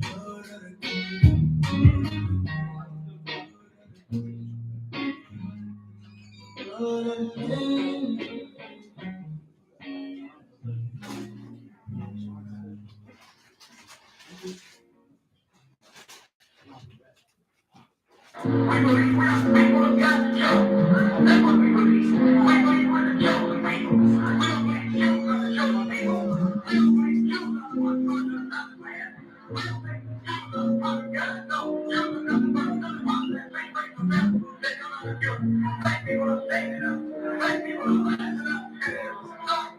We say that we belong to the Father, ain't no pleasure leave.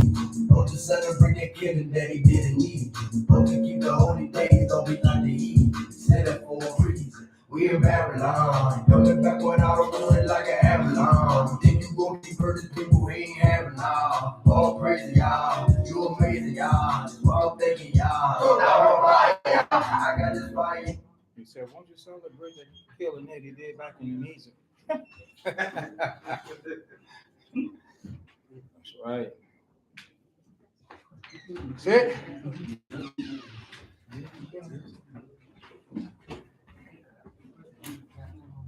All right, Israel. So most high in the name of the Christ. Thank you for the food and drink. Amen. Amen. All right. This is body spoken for you.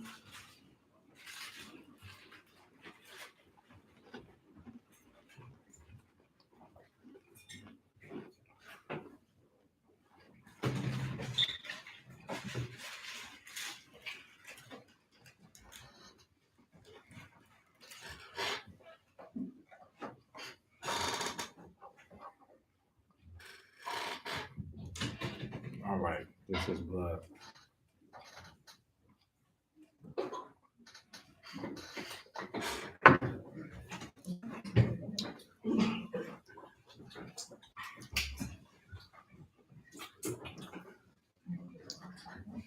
It's like they got some little cognac in it or something, don't it?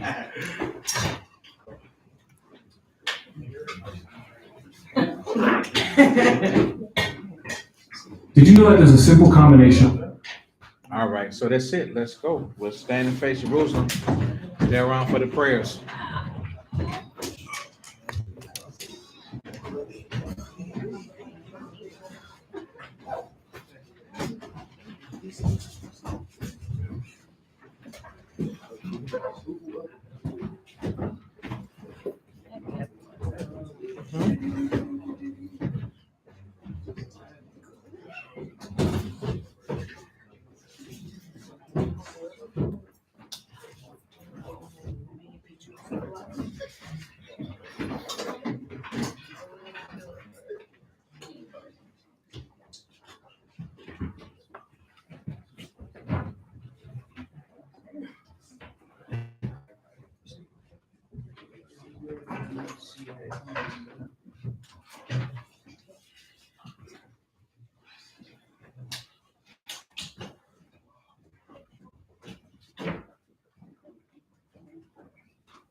Okay, Israel. If every man was just like me, what kind of sanctuary would this be?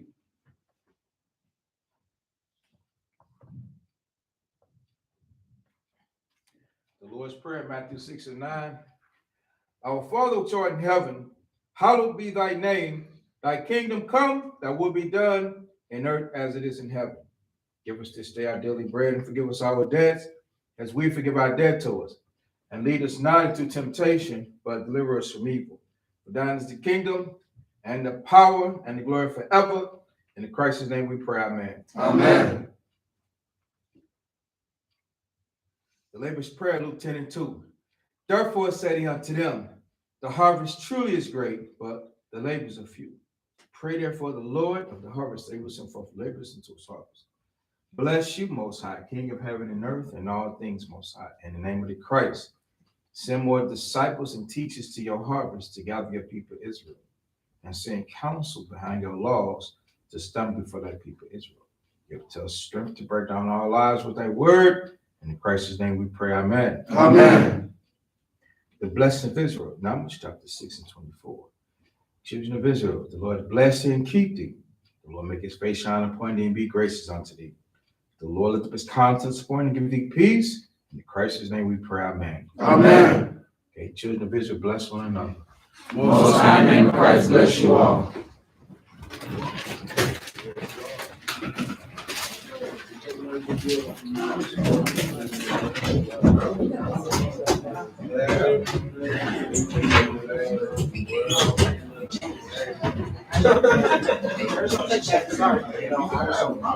Hey, hey, Jabril.